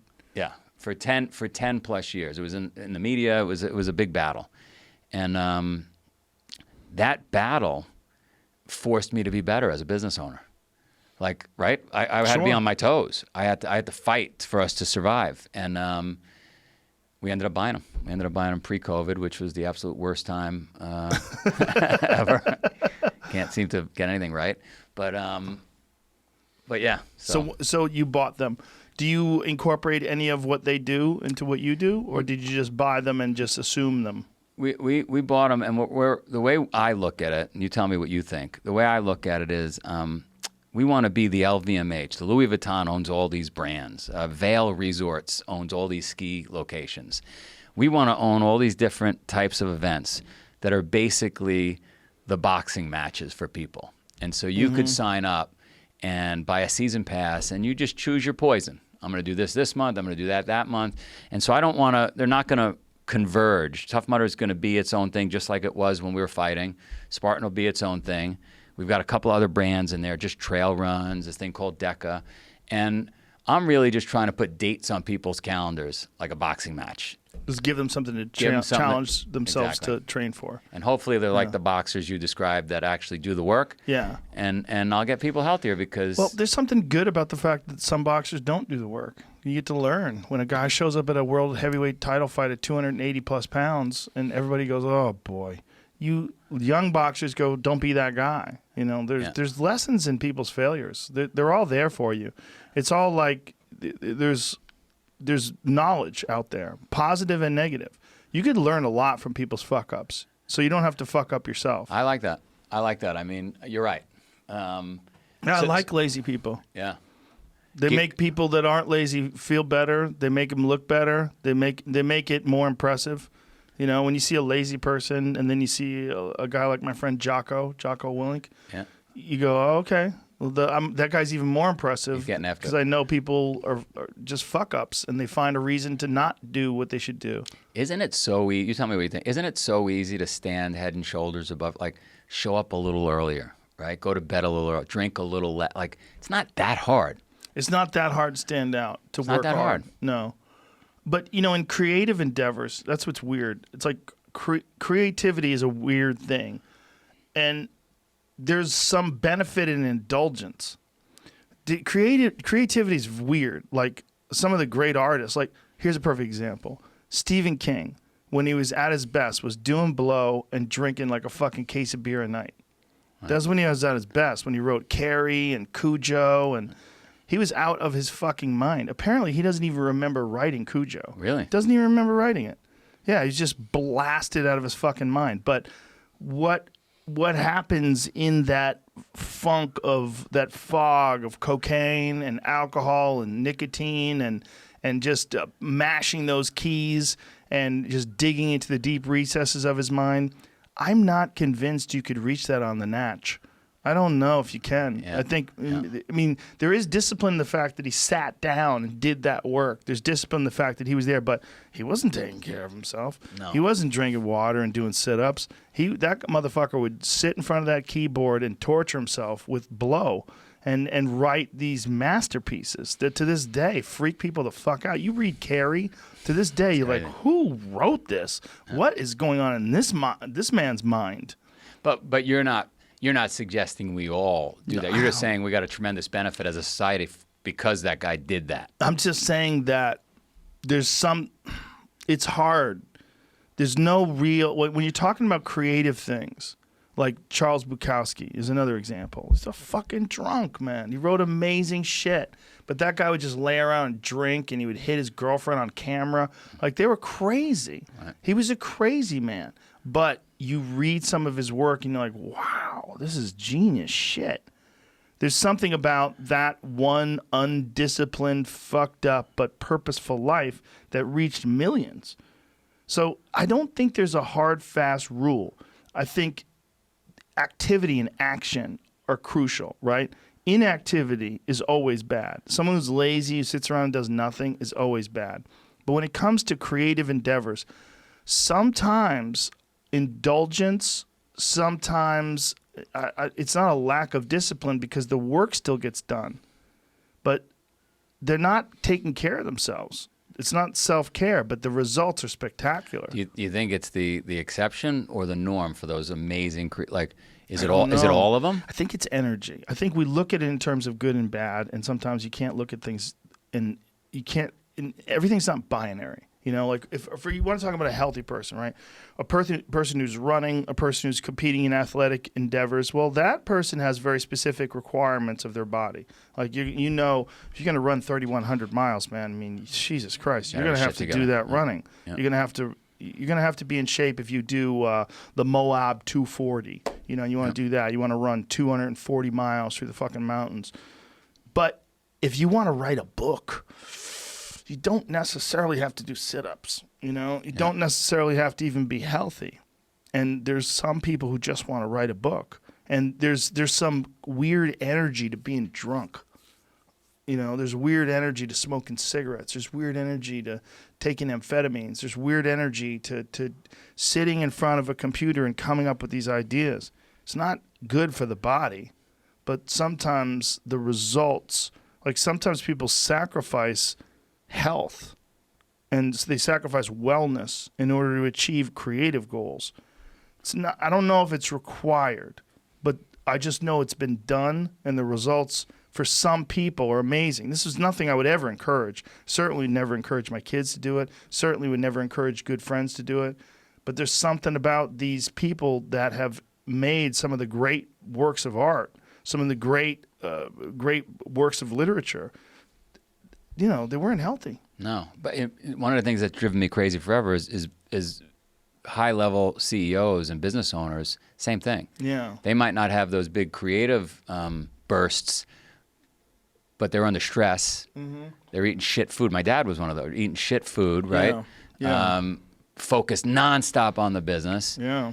They achieve in some cases tremendous success, but they're fucking dead. I wonder if they would have achieved that success if they had been eating healthy and taking care of themselves. And I wonder if they would have looked at things the same way. Like, what is your ultimate goal? Is your ultimate goal numbers in a bank account, or is your ultimate goal to feel good? Outlive your competition.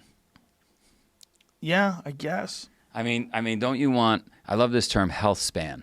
Right, from the moment you're alive to the moment you die, just be healthy. Right. You don't want to the last 20 years in the hospital is that's not a good one. Right. Like relative health is interesting too, right? You see a guy who's 90 and, you know, he's running marathons, like, wow, that's something to aspire to.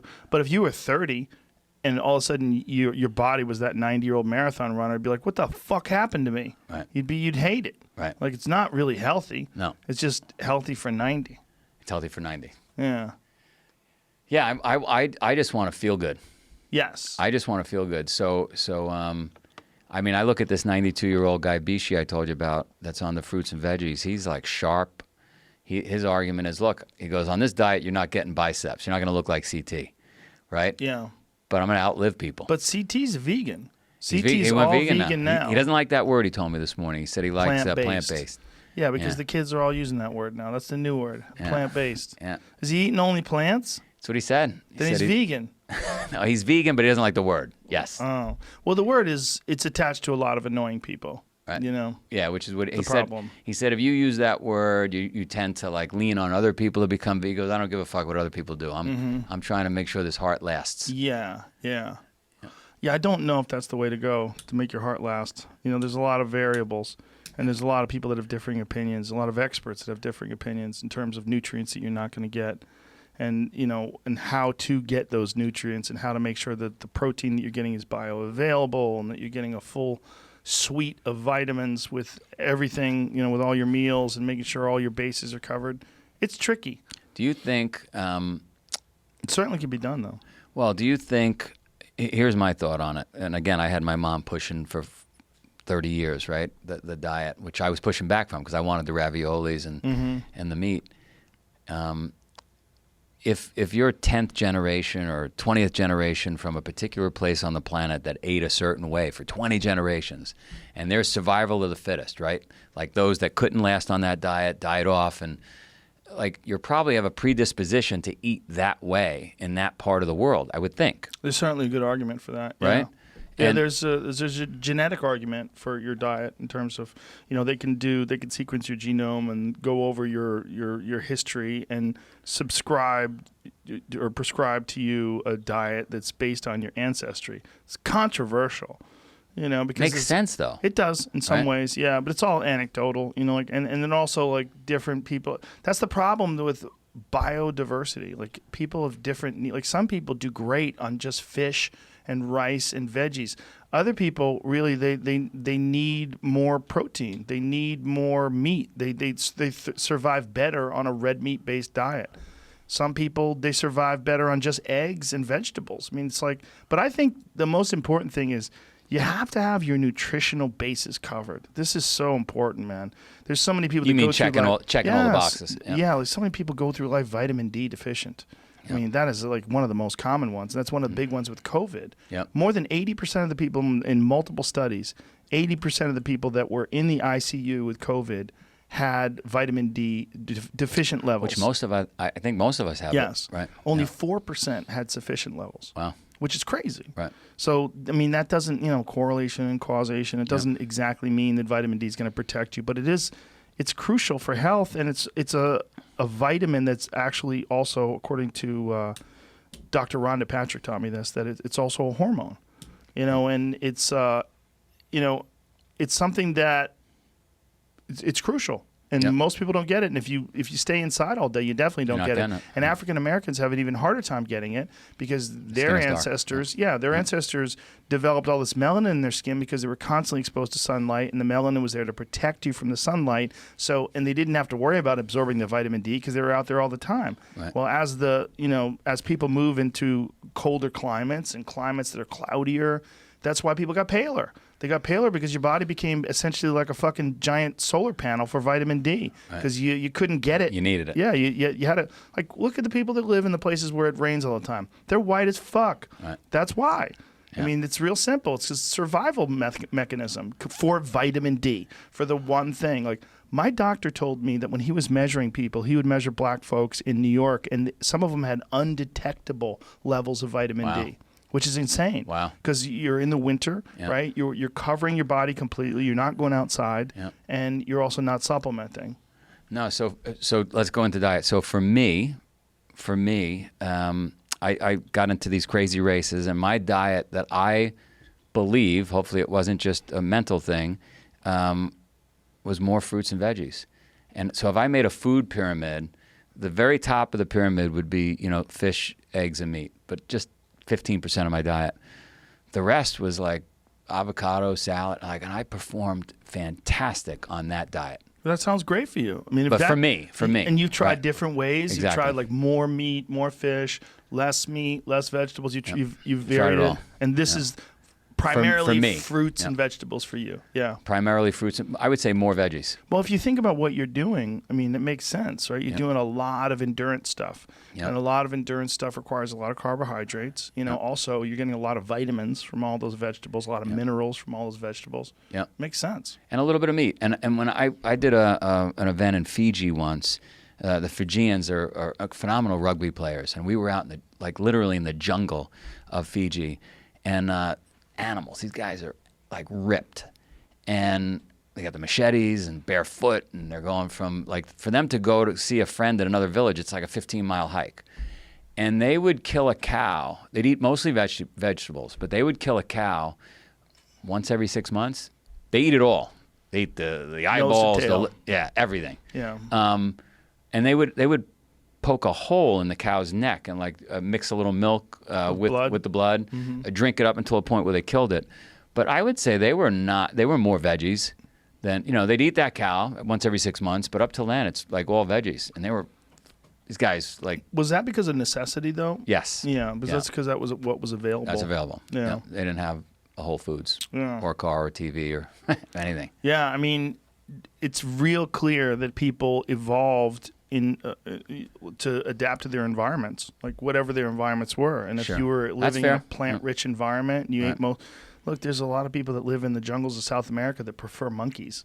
That's like their favorite thing to eat. Right. Yeah, my friend Steve Ranella actually went to Guyana and was hanging out with these tribes, and they would kill a monkey, and they were so excited, and they would smoke the monkey and cook it in a soup, and that was their favorite thing to eat. They preferred it over everything. You eat a monkey? I've never eaten a monkey. Yeah, I want a monkey. I don't want to eat a primate.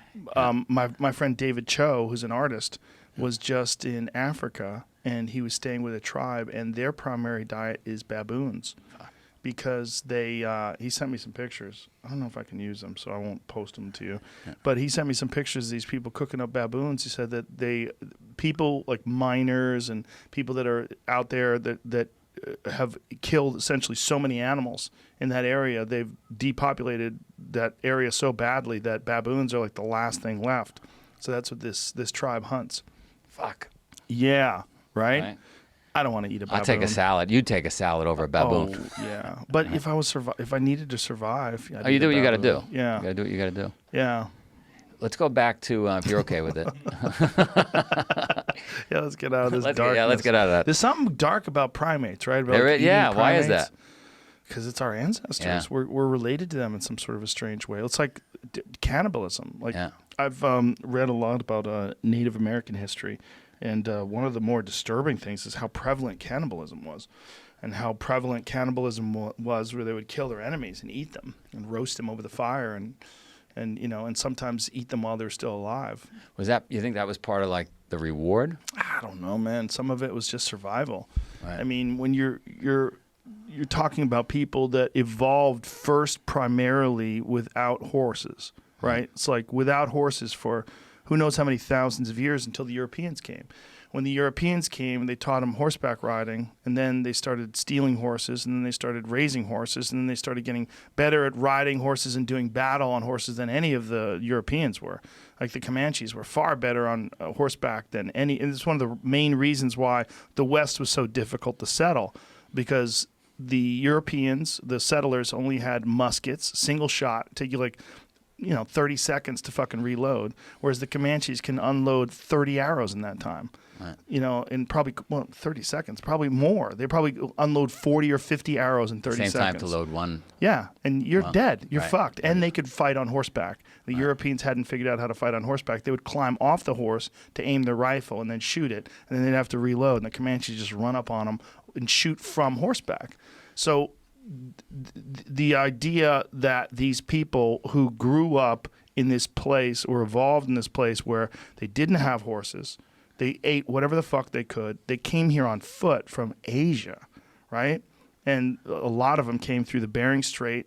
Like, they ate whatever they could. Yeah, right. It was survival. And if you had a war with a neighboring tribe and you killed them, that's a lot of good meat. We got a lot of meat there. Yeah, what are you going to do? You're going to just let it rot? Yeah. Or you could just eat them and come up with some reason why you're stealing their soul or whatever it is. And cook them over the fire. I got a saying that's fire, ready, aim, rather than, aim, ready, fire. And it sounds like you've got a lot of knowledge in this area, but my thinking is aim, ready, fire came from took 30 seconds to load. Like, you don't want to miss that shot. Right. Right? But today, we've got the ability to shoot a lot if you use it as an example in business or whatever. Like, fuck it, take shots. Right? Whereas the mindset, I think, is slow down, aim, but you never take the shot because you talk yourself out of it. I'm not going to start this business. I'm not going to do this new job. I'm not going to do this. I'm not going to do that.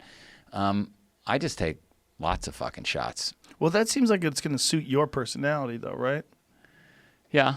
I think some people are more calculated, more German, perhaps. More German. Slowly engineer this situation and figure out how to do it right and what's feasible and what's not feasible. I think the idea that's important is action. Do things. Yes. Actually do things. To procrastinate and sit around and debate things forever before anything gets done, yeah, there's a proper balance, though, of enough action and enough thinking. But if you get ready and you're aiming, you don't tend to get into action. When I fire, right? When I tell somebody to fire first and commit to that event, that boxing, right? it sends things into motion. Like all of a sudden now you're doing a bunch of shit because, fuck, you said you were starting a business next month, Right. right? Oh, I can see that. Yeah. Especially if you're not doing anything currently. Yeah. The problem is like how much like the people that do too many things. That's almost as bad as not doing enough things.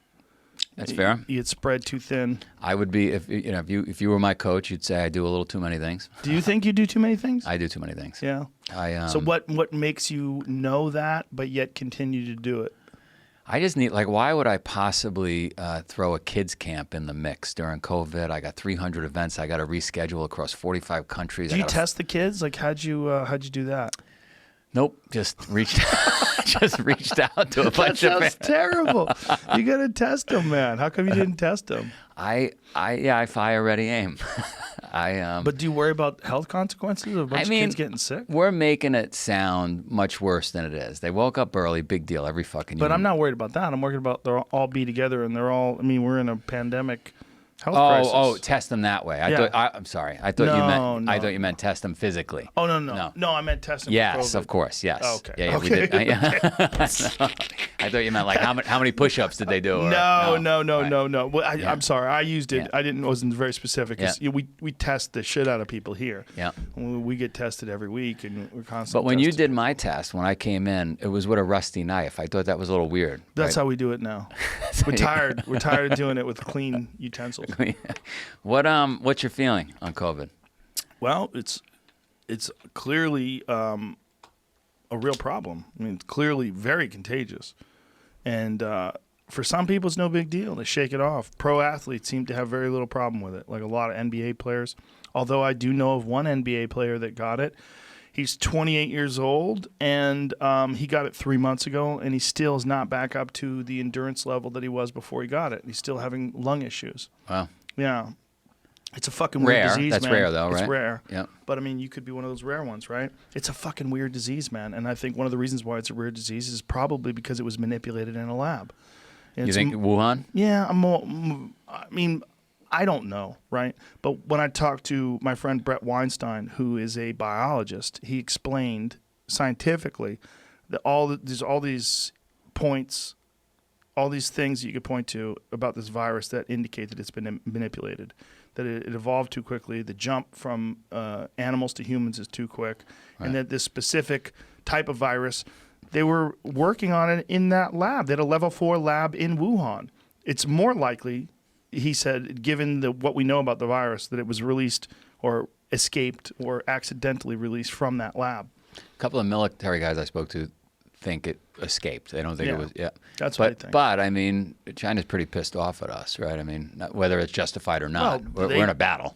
But I mean, they didn't release it in America. They released it on their own people. I don't think they released it on purpose. I think that would be really creepy. Fucked up, yeah. And I think if they were going to do that, they would be really calculated, and they would release it. They'd have the vaccine ready to go, and they would do it in Manhattan, right. And then vaccinate their own people, and then fuck up our economy, and but that could have happened. Not this time, but I mean that is a possibility. It shows you what is possible. Yeah, right? Exactly. That's what I meant. That like a civilization could engineer a pandemic and infect another civilization. So powerful as a weapon. Oh my God! Look what it crippled the whole world. Crippled the whole world. Crippled our economy. Like that. And we are the worst at it. If you look at all the other countries, no one's done a worse job at dealing with this pandemic than us. You think I think it exposed our weaknesses. Sure. Right? Our health weaknesses, our financial weaknesses. It exposed a lot of our weaknesses. Yeah. Little rift now, and right, like there's shit going on. Well, that's like a bunch of compounding factors, right? You have the George Floyd murder, and then you have the protests afterwards, which ignite. Most likely is one of the factors in the kick up of the virus again, the second wave of it. There's a lot going on, and then also people don't like to be told what to do here. So, fuck you, I'm going to go out. Fuck you, I'm going to spring break. Fuck you, I'm going to Florida. Fuck you, I'm not wearing a mask. We got a call. I took the approach of we could put on a safe event. The second that I get a state or a country that allows us to put on an event, we're back on. And we're going to put protocols in place because I believe, fight me on it if I don't know what your thoughts are, but I believe that you're more likely to get it like we're sitting right now as opposed to being outside. and I want people Yes, healthy and that's sweating. pretty much established. Right. You're more likely to get it inside. Sunlight kills it. And then the people have said, well, if sunlight kills it, then the protests, it wouldn't have spread in the protests. Like, not so fast. You're talking about 50,000 people packed on top of each other screaming. Right. The idea that the sunlight's going to kill all of it, it seems ridiculous. Like, and it's also going to get into people, and they're going to bring it to their home, and it's going to get to them. They're going to go to work. They're going to give it to other people at work or other people wherever, gatherings that they get to. Whenever you get, you're having like the way someone described it recently, it's like a music festival in every city all across the country for weeks at a time. And that's what the protests were like. I'm sure it had an impact. And if you looked at the numbers, like so many of the people that have it now are young people. I think bars had a big impact on it too. I think a lot of, drunk talk in bars, you're right on top of each other, you're indoors, You're drinking, your inhibitions are down, you're not thinking, you're not washing your hands, you're yelling, you're talking loud. Sloppy, yeah. So we get a call from Florida. Florida doesn't give a fuck. Florida didn't give a fuck. Jacksonville. I was definitely on the side of, you said, Joe, what's your stance on the whole thing? My stance was, I think we should shut down for a period of time to get the hospitals and our medical system like in shape. But I'm just not a believer that you could shut down an economy for as long as we have. Like it has it has some negative consequences. It's got a big negative consequence. Right? Like people lose their shit sitting indoors for like. Forget about money and everything else. You start to lose your mind. Yeah. Right. So I'm putting a race on. I decide we're shooting down there. We put all the protocols in place. I'm a little annoyed because it's not going to be the race I'm used to, where everybody's like you're getting together in the festival area, and I can't have like mud pits where we're mingling people. So I don't know how it's going to go. I drive with my family because I got to be there. If I'm the leader of this organ, I got to be there. Drive with my family down the East Coast. When I get to South Carolina, there's no virus. There's like corn dogs and partying and like beaches full of people all the way to Florida. It was completely different than New York and everywhere else. Like it was game on. So it's not shocking that the virus is huge down there. Yes. The virus in Florida. They said Florida, if it was a country, would be the 4th highest rate of infection in the entire world. I got to tell you, and I'm not self-serving, we put on a good, safe event, really good event. And so far, knock on wood, no issues. But like, there was no protection, no protocol, nothing down in the States down there. Do you impose tests on the? We did tests. All of our employees, we tested with the swab that touches your brain with the swab. Unlike your rusty knife on my hand. Do you do temperature checks on We their did foreheads? temperature checks with everybody. We kept everybody distanced. I'm not just saying it because like my team went overboard. Right. It was annoying to me at how good they did it, and. Can't make money like that because I can't get enough people in the event to right. I got to space them out. And how many people did you normally have at an event? Normally we'd have 8,000 at that event. Call it a couple of thousand. So I can't make those numbers work. But I thought it was important because there's 50,000 events around the world that are shut down. New York Marathon, Boston, go down the list. And if we could provide like a path to, hey, this could be done. It was important to do, but it's not. 50,000 events have been shut down. 50,000 around the world. Yeah. Is that crazy? We are the hardest hit industry because we're not like a restaurant where I could deliver food. Like I'm dead. Right. I'm dead. I'm out of business. Right. Right. I got to keep paying people, but So. How many events do you normally run a year? 325, 45 countries, 325 events, and I'm down. I'll be lucky if we have 20 this year. 20 from 325. So 305 down. Oof. Tough year. I wonder when this is going to turn around. Do you think it's going to take a vaccine? I mean, I'm looking at Sweden. I don't know what your feeling is on Sweden, but I thank to that warrior call we spoke about at the very beginning of this conversation where I had all the people from around the world chiming in. It looks to me, I know people are going to listen to this and say, Joe, you're crazy. Sweden's got more deaths than Norway and other Nordic countries. But when you look at the charts, you look at the number of people infected in Sweden versus the number of people dying, and no one should die. I am not suggesting anybody should die, but it looks like it worked its way through the system, and they didn't shut down.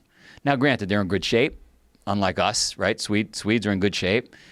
They socially distance anyway. They keep their distance, not like us. They're not hugging as much as we do and shaking hands.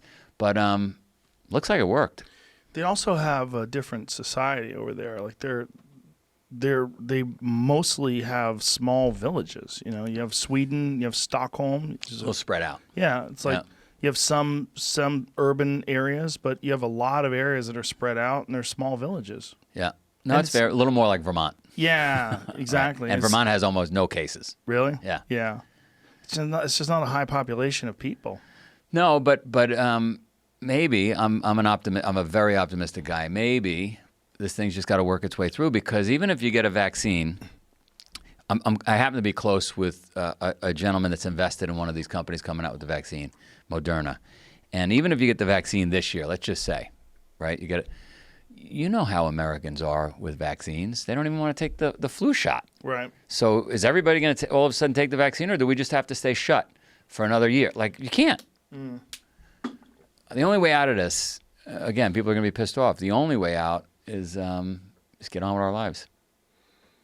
Well, the thing that I've been harping on, maybe too much, is that there's no emphasis whatsoever from our government about taking care of your health. I'm the number one proponent. I mean, come on, that's what I live for. I know, but it's weird that there's no discussion of this at all, because they're afraid of shaming people for being obese. They're afraid of shaming people because of their diet. You know, so they've avoided the discussion completely. If it were me, if you were president, okay, and I was your advisor, we'd be fucked. I think this world's fucked now. President Joe and Vice President Joe. You're we'd president. have real problems. I'm your advisor. Tell me what you agree with or disagree with. One, let's get everybody to bed early. Everybody's going to bed early. No, freedom. I'm all for freedom. Again, I go back to Stephen King. That motherfucker wrote some great shit, doing coke and drinking like a fish. But freedom leads to Doritos, and it leads freedom also leads to Carrie. Great works of art. How do we get both? You don't. You get freedom. You get both because of freedom. You know, you give people freedom and you get a lot of things. You know, this is the problem with this disease is this is not like anything else. You know, I mean, you can't compare it to the flu. You can't, because it's clearly more infectious. And there's flu shots. People can, even if you have a flu shot and it's for the wrong strain of the flu, there's enough in that will protect you at least a certain amount from whatever flu. There's nothing like that for this. So all you got is vitamins and nutrients and health and sleeping. So when you say, all right, let's get them healthy, you're president, and you want freedom, which I agree with freedom, but freedom has led to, like when I lived in Japan and I land anywhere in the United States, doesn't matter what airport I land in, people are 3 times the size. I don't want to say that about my American brothers and sisters, but like they're 3 times the fucking size. It's true. I lived in Vancouver, back to America 3 times the size. Yep. I lived in Singapore, come back to America 3 times the size. Like, we got a problem. We do, but that's also, look, the American diet's terrible. The average American diet's terrible. I mean, eating milkshakes and fries and soda and the massive amounts of sugar is what's led to people being enormous. Massive amounts of calories and sedentary lifestyle. It's all terrible. But it's not all of us. I mean, look how many people are into CrossFit. Look how many people are into jiu-jitsu. Look how many people are into... Small percentage, though. It's a small percentage, but that's what freedom gets you. There's a small percentage of people that are going to excel. I mean, that's just part of the recipe of exceptionalism. If you're gonna give people the ability to do whatever the fuck they want. All right, you're gonna have some people that are gonna ruin their lives because of that. Have an open mind to this one. I'm not saying this is right. I beat this up. What if you're president and I whispered in your ear and I said, all right, Joe, if you won't accept getting rid of the Doritos, can we at least have an FDA that's not, in other words, a department that just doesn't allow factory farming, doesn't allow bullshit foods, maybe puts a sugar tax on things? Okay, factory farming I think should be a crime because I think it's a crime against nature. I think what they do to those pigs, when you see pigs stuffed into those cages, standing in their own shit, and then the shit and piss gets filtered out into a giant pond that's outside of it that's filled with methane. Can't even drive by it. Can't drive it. The smell is horrific, right? That's a crime. That's a crime. And that's a crime that they're letting them get away with because it's profitable. That's what I think. That's what I think about that stuff. So again, how do they we even have laws to protect them. They have ag-gag laws. So if you're working there, you can't film this. If you're working there and you're horrified by it and you film it, you are in trouble. Because they don't want anybody seeing that. Exactly. And if you see that, you're not going to eat. Like you and I don't want to eat the baboon. Right. Exactly. So what do we do? How do we stop it? Well, there should be laws against. There should be laws against that. And that is part of what fuels fast food, because in order to get cheap meat, you're going to have to do something. You're going to have to figure out a way to stuff these animals into these pens, and you're going to have to maximize your profit. And that's how it got to the position that it's in right now. It should have never gotten there. But now that it's there and now we know about it, we got to pull it back. And if that means that these fast food places are going to have to jack up prices and they're going to have to use organic, free-range beef, and instead of the shit that they're serving people now, well, then that's what's going to happen. And if things are more expensive, then people realize, well, this stuff is better for you, but now it costs more. You know what? I can go to the supermarket and I can get it cheaper, and I could cook it myself, and maybe we could wean people off of this fast food. The idea that we have to eat fast food is fucking crazy. But then you've got people that live in these poor neighborhoods, and you can get a Big Mac for what? A couple bucks, and it'll fill you up. That was going to be my next question. So I like it. I like what you're saying. So now all of a sudden it's cheap. It's more expensive at Burger King, McDonald's, or Pizza Hut, whatever, right? It drives people to make their own food, but a lot of the neighborhoods, which is a large part of America, can't afford it. How do you solve that? That's a good question. That's a real good question. I mean, that's the real problem is poverty, right? The real problem is these impoverished neighborhoods that have been like that forever, and they don't seem to be changing. How do you fix that? Especially now when people can't work. This is a real problem right now. Things are not just stagnant; they're deteriorating because people can't work. So I'm in our little game we're playing. I'm your advisor. Tell me to go fuck myself. But there's a lot of generals and colonels and folks from the military that retire each year. Mm-hmm. And what if we took all those inner cities, those tough neighborhoods, and we said, hey, you had a great career. You're retired, you're getting paid to the end of your life. Go take over that neighborhood. Clean it up. Would that be viewed by the public as like a military state? It certainly would. I mean, look what's going on in Portland. Yep. In Portland, they sent the Department of Homeland Security to try to break up the riots. And they're calling them riots now, finally. You know why? Because the Portland mayor got tear gassed, and they told him to fuck himself. Like, kids were yelling at him, fuck you, retire, step down. It's a riot. Yeah, well, yeah, he's like, oh, this is great. Because he thought, I'm gonna be one of the people, and I'm gonna go there. They were throwing water bottles at him. Yeah. I don't know what they want. But they were telling him, you've got to resign. Fuck you, mayor. Yeah. It's crazy. And then the Department of Homeland Security people were macing him. They so how do you solve? How do you go into? I mean, you don't use the military.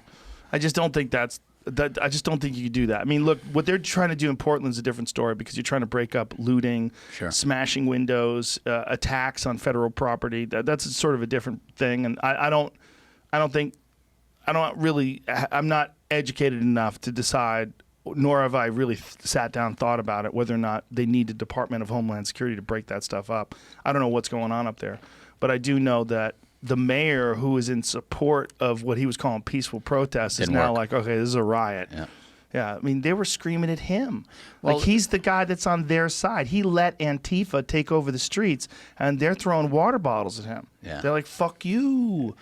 Yeah. I mean, I don't think you would. I'm not a believer. You're not. I don't think you're a believer in, like, you can't let people do illegal things. No. I don't care what it's for. You can't let people destroy property. Right. You also can't let people, like, these mass gatherings that become violent and they think they're doing it for a good cause, but it's totally directionless. Right. Like, what are they trying to do? They're trying to take over the federal court buildings? What are they trying to do? Like, look what happened in Seattle where they took over those 6 blocks, the Chaz area. Yeah. Look what happened in there. They started beating people up. People got shot and killed. Yeah. They wouldn't let anybody in. They put borders up. They developed their own security system. And then when people were violating that, they were kicking their ass. They were literally physically assaulting people in the name of this new utopia. Like, they did a way shittier job of governing that spot than America does. It feels like Hong Kong. Everything we saw in Hong Kong. Yeah, it's fucking chaos out there in some of these, especially the Pacific Northwest. And I wonder how much that has to do with they don't get any sun. could be vitamin D. Could go back to vitamin D. That's part of why they're so depressed up there. That's been documented. That's why seasonal of depression disorder. No doubt about it. That's up there, man. So what do we do with the Doritos? And let them have it. You have Doritos. You have ice cream. Can't put a sugar tax or Nope. You should educate people. Look, I don't eat Doritos. Yep. Well, how come other people do? I'll have them occasionally. I have them occasionally. but I don't eat them every day. If I did, I'd be fat. It's real simple. But we don't say this, you know? Like, and the Dorito. So you think it's a discussion problem? Sure. Yeah. Look, how much time do we spend talking about certain issues that we have, whatever those issues are, and how little time do we spend? How little time does our own government spend talking to us about our diet? Right. Talking to us about like literally one of the most important things. Even doctors don't talk about our diet. They don't know anything about it. Right. The amount of time that the average physician spends in medical school studying nutrition is minuscule. It's tiny. Unless that person's actually studied, unless their actual education is in nutrition, there's very little studying of it. If you're a doctor that's a general practitioner, or if you're a doctor that's an orthopedic surgeon, how much time, unless you're independently studying it, how much time in medical school do they spend studying nutrition? Very little. Which is crazy because that's the root cause of most of these diseases. Yep. Right? Yep. But we fix problems. We don't find the source of the problems and solve them. Yeah. But some people do. So for those some people, you can learn from those some people, and there's a ton of them out there. But those inner cities might not be getting that information. They're not. They're not. So They're how not do we not only solve? that, they do have cheap food in the form of fast food, and it's everywhere, and it also provides jobs for people that live there. So do you subsidize that? Man, I don't know, man. That's a good idea. It's a real good question. The problem is people are addicted to those foods too, so you'd have to get them off of that. When you see someone who's obese, almost always they're addicted to some sort of terrible food. Well, almost always. I know you love freedom, and I love freedom. That's why we both live in this country. But it's not a fair fight. If and I'm not a conspiracy guy, but like I was on Wall Street, and if you're a Burger King, you're at one of these big public companies that's making food that's not so healthy. Like you got scientists, you got Madison Avenue advertisers. You figured out a way to get into our psyche where you can't live without that thing. Yep. Right? So that's not a fair fight. Yeah, and they're in there and they're not getting out, right? But they used to be able to advertise for cigarettes. They can't do that anymore. They stopped that. It's interesting because you can still advertise for like Jack in the Box, but you can't advertise for cigarettes. But obesity kills as many people as almost anything. So that's what I'm saying. Would you cross the line on, like, were you annoyed that you can't advertise for cigarettes? Is that taking away a freedom? It's a good question. It's a discussion. The problem with those ads is a lot of them were, at least initially, very deceptive. They made it look like Marlboro Man. Yeah, Marlboro Man. I wanted to be Marlboro. Yeah, right. The guy died of cancer, by the way. So I mean, there's no ads where you see these shitty foods with obese people getting sick. No. No. Right? They're making you feel good. Yeah, I wonder if like for every good ad, you would have to have a bad ad. Like you'd have to have an ad. I like that. Like, so like for every good ad for Burger King had, you could hire like a company that would make a creative, very compelling ad showing fat people having heart attacks and literally like eating shit food, or even a motivating one to do something healthy. Yeah, that'd be better. Right. The best motivation is always positive, right? But sometimes not for some people, particularly for people that are addicted. Sometimes the wake-up call is death's door. You get to death's door, you have that heart attack, and you're like, oh my God, I got to fucking clean up my life. CT. Yeah. Right? Yeah. And, I think CT had underlying genetic conditions, which many people do have. It's not even their fault. They just have, for whatever reason, they just have a genetic history of heart disease. But heart disease is very weird, but it certainly was exacerbated, and he'll tell you that by his diet. Yes, that was the. Doesn't mean you're definitely going to die because your parents did of that, right? Yeah. You could make some lifestyle choices. Yes, you could strengthen your health for sure in multiple ways. Yeah. What's a typical day look like for you from a health and wellness standpoint? Well, I'm lucky that I enjoy doing things, physical healthy things. Yeah, and your background. Yeah. Right. So because I have this long history of exercise, it's just a normal part of my day. Right. And if I don't do it, I don't think right. Like if I don't do it, I'm not calm. It fucks up everything else. So it'll fuck up podcasts for me. When I was doing stand-up before COVID, it would fuck up stand-up. Like, you can't be in a bad mood. Like, you can't. And for me, the best solution to a bad mood is hard workouts. Yeah. Hard workouts cure it all, man. A heavy bag, smoke a joint, hit that heavy bag, play some Hendrix, just whack the shit out of that heavy bag, and then after it's over, man, I feel great. I love everybody. Doesn't it? The smoking the joint doesn't slow you down. It gives No. you energy. No, it just makes me Calmer. reflective, makes Yep. me think more, makes me paranoid, it makes me more compassionate. There's a lot of weird stuff about pot, and one of the things that people don't like is like, oh my God, I just feel paranoid. I think that's hyper aware. That's what it is. Like, because really, you should kind of be more paranoid than you really are. I mean, we're these water balloons of flesh with these fucking breakable sticks that keep the structure together, I like that. wandering around, driving 60 miles an hour in these metal boxes with rubber tires over this artificial road that we've created and covered the earth with. We're fucking weird, man. Pretty complacent for when you describe it that way. And we're in space. And we're on this ball that's spinning 1,000 miles an hour, hurling towards infinity. A fire burning every day, the sun, right? And we're not going to be here for very long. That's the other thing. You have a short amount of time here.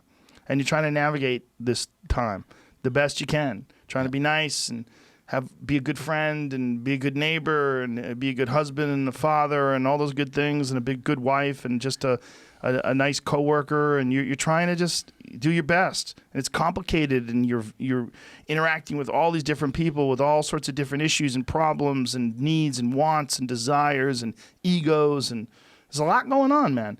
And the more that you can mitigate your own stress levels, the more that you can calm the demons inside you, the better you're going to interact with people, the better they're going to feel about their interactions with you, the better they're going to interact with other people. There's a ripple effect, and it makes the whole world better. Like, if you're a better person, if you do your best and you get better at it and you keep doing your best, you keep getting better at it, like all things in life, you do better at creating a healthy environment for all the people around you too. When you say it that way, it's like if everybody in America exercised even 20 minutes a day, 30, right? It'd be a better world. It'd be a better world. 100%. Right? 100%. Everybody get along a little better. Yeah, I don't think there's any denying that. I mean, for some people it wouldn't work. Oh, yeah, well, my dad worked out 20 minutes a day. He was still a dick. That's the outlier. Right. But if you looked at the mean, if you looked at overall, like if you got 330 million people or whatever we've got in this country, and all of them worked out 20 minutes a day, and then you looked at like what the results were 2-3 years down the road, I would imagine you would have less aggressive behavior. You would have probably less violent crime. You'd probably have less arguments. People could be more peaceful about things. You'd probably have people that were healthier. They'd have less visits to the doctor. They'd have less medical problems. I bet there would be overall a host of benefits that we would achieve nationwide if we could convince people. And I'm not talking about taking a fucking brutal CrossFit class or going to jiu-jitsu and getting strangled every day. I'm talking about going on a hike and doing some push-ups and sit-ups, some body weight squats. Very basic. Basic stuff. Yeah. Basic stuff. I've met enough, as you have, I've met enough, we'll call them killers from martial arts, where they're very humble. They're very nice. And me not coming from that background, I'm shocked, right? Because I'm expecting a pit bull, but I'm getting a golden retriever. Yeah. And I think it's because they work out every day and they've been humbled and they do hard work. Yep. And so it takes the edge off. Yep. It's also they don't have a need to prove themselves. Yeah. They know what they can do, and they're not trying to puff their chest out and like intimidate everyone around them. They're friendly. They're like jiu-jitsu is a perfect example of that, because jiu-jitsu, there's only one way to excel at jiu-jitsu. You have to spar. So you can't pretend. You have to be in there getting strangled or strangling people every day. You become humble. You get humble. Right. It happens. I mean, I don't know how many times I've tapped out, but it's a lot. It's thousands. And you got to make that decision at that moment. It's going to happen. Especially, look, if you want to get a black belt, you start as a white belt. That means you're going to get fucked up. I mean, there's just no way around it. But there's great lessons in learning. There's like you start like you get in your blue belt, you're like, I'm getting really good at this, and then you roll with some purple belt, smashes you, and you're like, fuck, I'm terrible. And then you get your purple belt, you're like, I'm doing pretty good, and some brown belt fucking squashes you, you're like, fuck. Right. Like there's it's just like you try to you're always make being your way up. leveled. Right. Yeah, I like that. And then there's always room to grow and learn. You don't want to be the master. You want to be the guy who's seeking to improve. Because there is no real, I mean, there are masters. There's guys that are at such a high level that unless they run into another master, they're gonna do the squashing. But then they've trained with those other masters. They train with each other all the time, and it's beautiful to watch. Like really high level guys tap each other out, and you realize like this never ends. This never ends. Yeah, Helson Gracie had a very famous description of jiu-jitsu. Jiu-jitsu is like I do this to you, you respond, I respond to your response, that goes on forever. Forever. That's jujitsu. I like that. I attack, you defend, I attack, you defend. Forever. Forever. like That's that. jujitsu. I like that. Yeah. So given that, you're president again. Couldn't we do what Israel does? Couldn't we have 1 year? It doesn't have to be military, It's not a bad idea. right? Yeah. One year, just mandatory, kick everybody's ass for 1 year. It's not a bad idea. The problem with that is, again, the freedom thing. You want people to be able to do whatever they want, but you also get a lot of service out of your country, right? You get a lot. There's a lot that we all benefit from having a fire department and a military and clean streets and sanitation and all the different. The fire department takes care of everybody's fire, right? The police, you call 911. Theoretically, they show up to help you. That's something we all pay for. This is something that brings us together as a society. And what separates Israel, I think, first of all, Israel is surrounded by people that they're in conflict with, so they feel like they have to have that. But the fact that they have this mandatory military service, they're very proud people. And there's a lot of patriotism when it comes to Israel. Some would say that's bad. Some people would say that's bad. Some people would say that's good. I think there's real benefit to some form of service. I don't know if it has to be military service. I don't know what it has to be. I like the bonding that probably occurs. Same thing with our events, but every culture has had a rite of passage. Mm-hmm. We don't like. Right. I'm doing it with these children on it. Like, we need it. Yes, I think human beings do need a rite of passage. Right. I think that is important, and these traditional cultures that have had these rites of passage, that's to signify that someone is coming of age. This is an adult now. You've gone through this process, and this is like a belt ceremony. Right. Like you get your black belt, man, they tie that around your waist. Like that is a moment that you'll never forget. You graduated. It's a Yeah, big you deal. graduated. You made it. And I think as an adult, like sometimes people have to know, I am an adult now. I'm held to a different standard. I need to hold myself to a different standard. I can't just fucking be a ne'er-do-well and fucking skip my way through this life and live off of unemployment and fuck people over and scam my way through life. No, I want to be noble. I want to be respectable. I want to be someone who I respect. I good want to citizen. respect. Yeah, you want to respect yourself. You want to appreciate yourself. And I think that it's hard to do that. It's easy to do nothing, but it's hard to do nothing because if you do nothing, you're gonna live a hard life. It's gonna be a sucky life. You don't realize it, but everybody pays. You pay no matter what. Either you pay now, Or you pay later. or you pay with regret. You pay with a lack of success. You pay with a sloppy body and a fucking weak mind that falls apart at any challenge. You don't have any structure.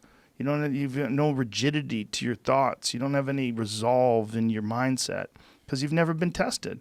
And a person who goes through life without ever been tested is a sad person. The saddest thing is seeing a person who's never been tested when the shit hits the fan. And that's one of the things we're seeing from COVID. We're seeing a lot of people that just have weak minds, and they're just panicking and screaming at people, wear a mask! People on the other side of the street, and then, because they never faced tough times. Yes, they don't know. They don't know how to buckle up. Right. They don't know how to strap in. They don't know how to overcome. And so this heightened stress level that comes with the pandemic is freaking them the fuck out. And that's one of the reasons why social media is such a fucking shithole right now. It's so bad. It's because so many of those people are shut-ins. So many of those people are shut-ins who've never been challenged. They don't really know who they are. We're saying like when you do a race, You meet do something, yourself. Yeah. you meet yourself. Yeah. These people never met themselves. No, I know. So all they're doing is judging other people, constantly bitching and bickering about other people. You can learn a lot from someone about how much attention they spend on other people's failures, Right. how much time they spend pointing out other people's failures, and how little time they spend reflecting on their own. Yeah. No, that's what we think about our business. We say we shine a mirror in your face, right? Yeah. You get to find out. By the way, anybody could be good when times are good, Yes. Yes. right? Yeah, you gotta. I mean, that's what I like about physical pursuits, man. You find out who the fuck you are. You find out whether or not you're that person who can keep going, whether you're that person who is consistent. So many people, they start off like, I'm going to run a mile a day, and they run a mile a day for a couple of weeks, and they fuck off.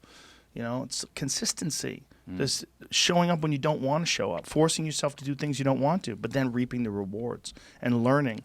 Like, if you just worked out every time you felt motivated, you're not going to ever really get in shape.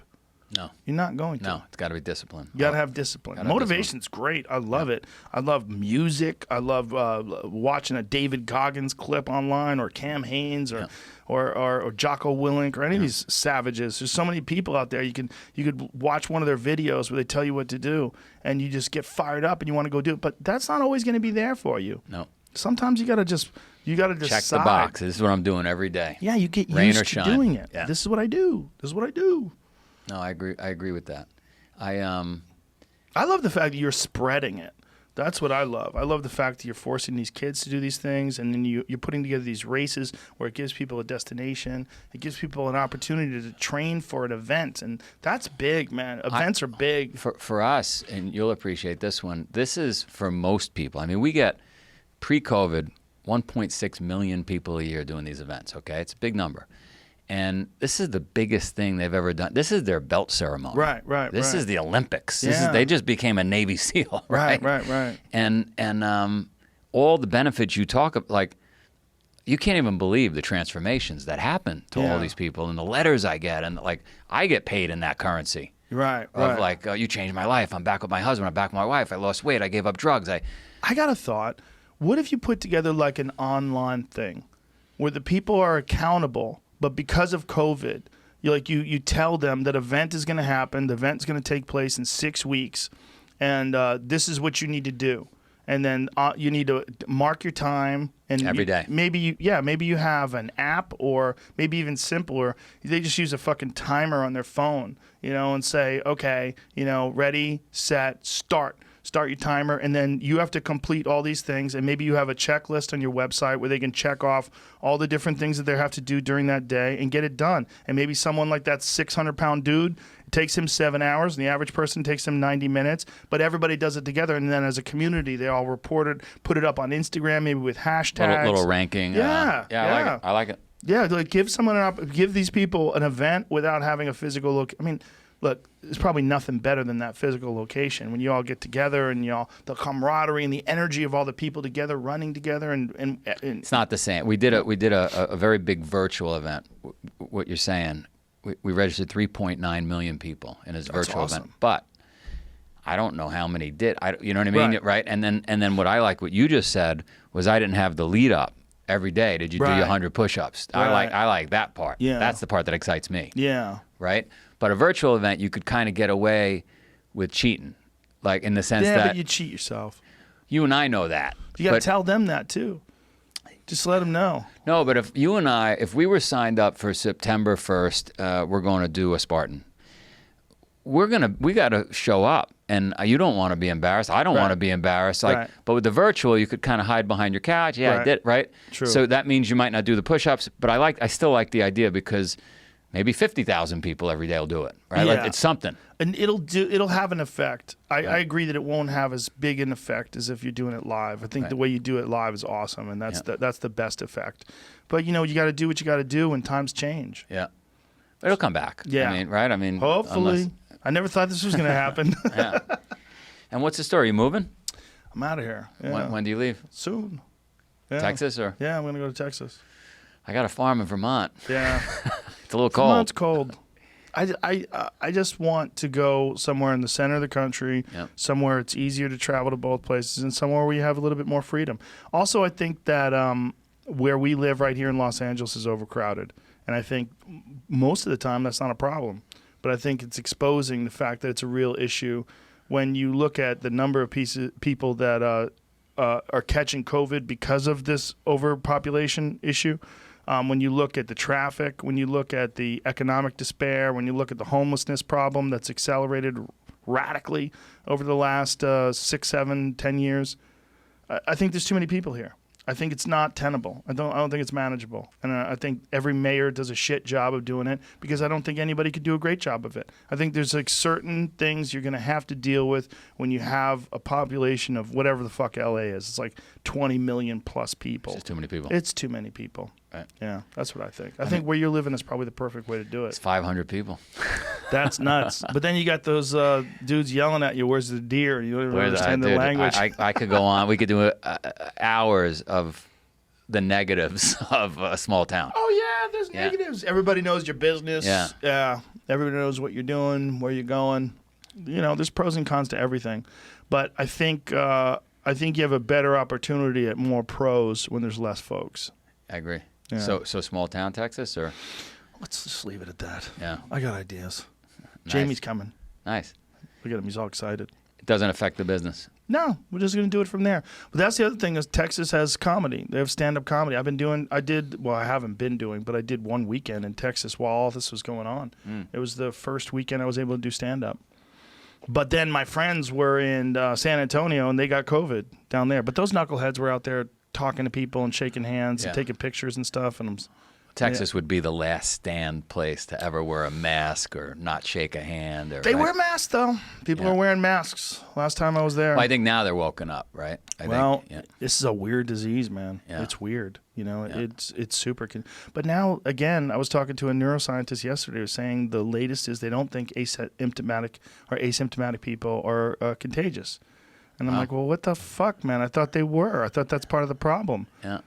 And Now they've got something else. They don't know. They don't know. They don't know if you can catch it twice. They don't know. Yeah, I heard that's coming out now. They think you can, and then they say it's very unlikely. Antibodies are going away. And, They don't know. They don't know.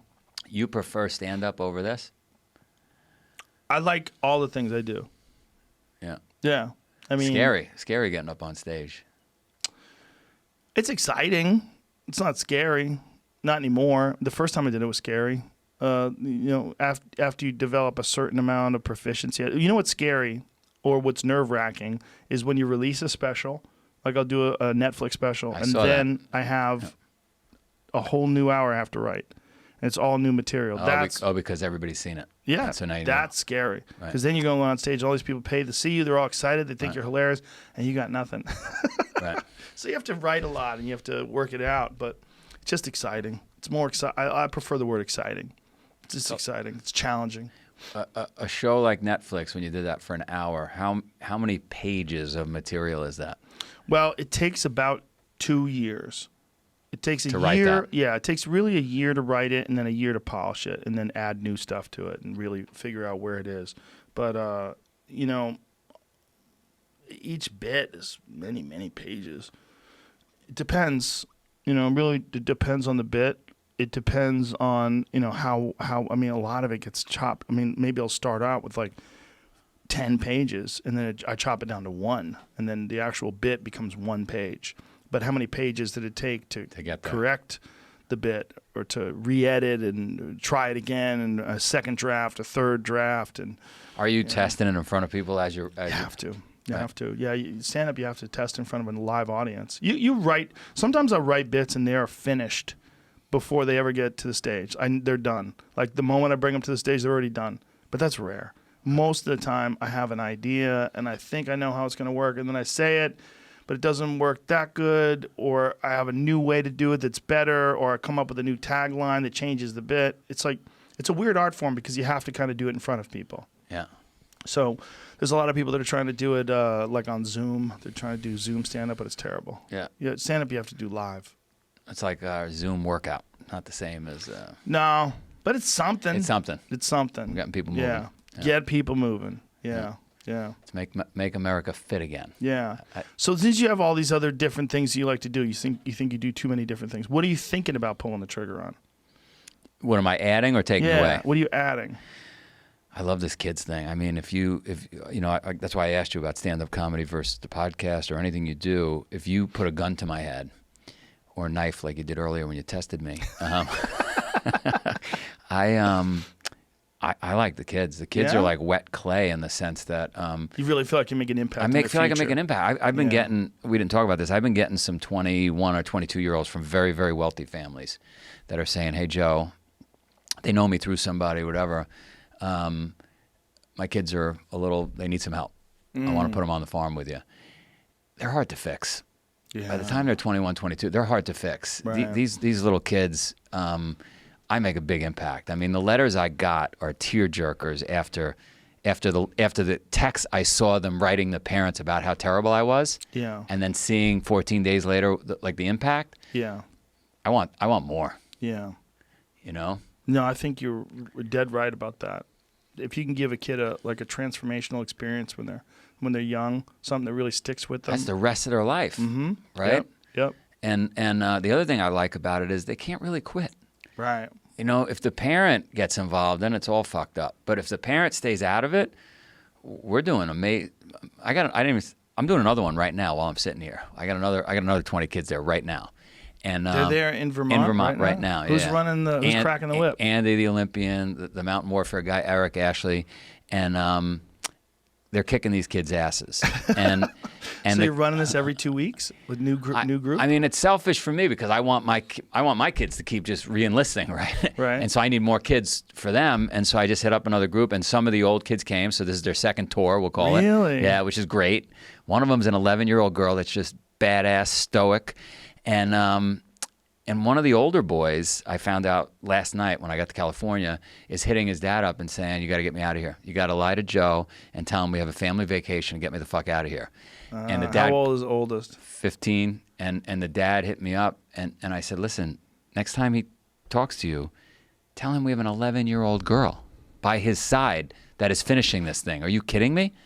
So you can't blame them because they've never tested themselves. They've never done hard things. Right. But I love it. How are you structuring this? Do you sit out in advance and decide what they're going to do every day? And So Andy, the Olympic wrestler, when he 2008 Olympian, didn't medal, went to Russia. And he spent a couple of years in Russia to learn their system. Why do the Russians get all these gold medals in wrestling? And they climb mountains and they climb ropes and they just fucking work hard. Mm-hmm. And not that American wrestlers don't. And so we took a bunch of that Russian system. We took a bunch of the mountain warfare stuff, and then we just added the Spartan sprinkles in there and the stuff my mom... The Spartan sprinkles. Spartan sprinkles. And so, they're waking up early. They're hiking the mountain. They're doing miserable shit, carrying rocks, always purposeful. So we're building stuff out of the rocks. They'll be there for the test of time. And so they can come back and see the efforts of their work. And cold water is always involved because, as you said, with the shower, cold water sucks.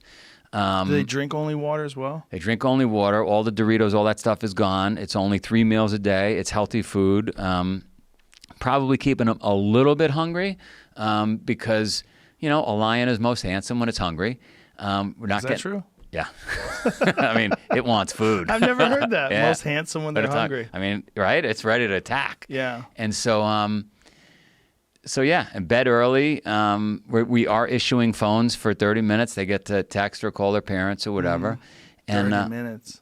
We're doing 2 days on. This particular camp's much more wrestling focused. So 2 days on, and then 1 day they do a big hike. So they did a giant hike today. So they do wrestling? Yeah, this even the first camp I didn't say to you, we had a fight club every day. So some of them were wrestlers, some weren't. There were girls in there, never done it before. And we created like a Brad Pitt fight club down the basement with Andy.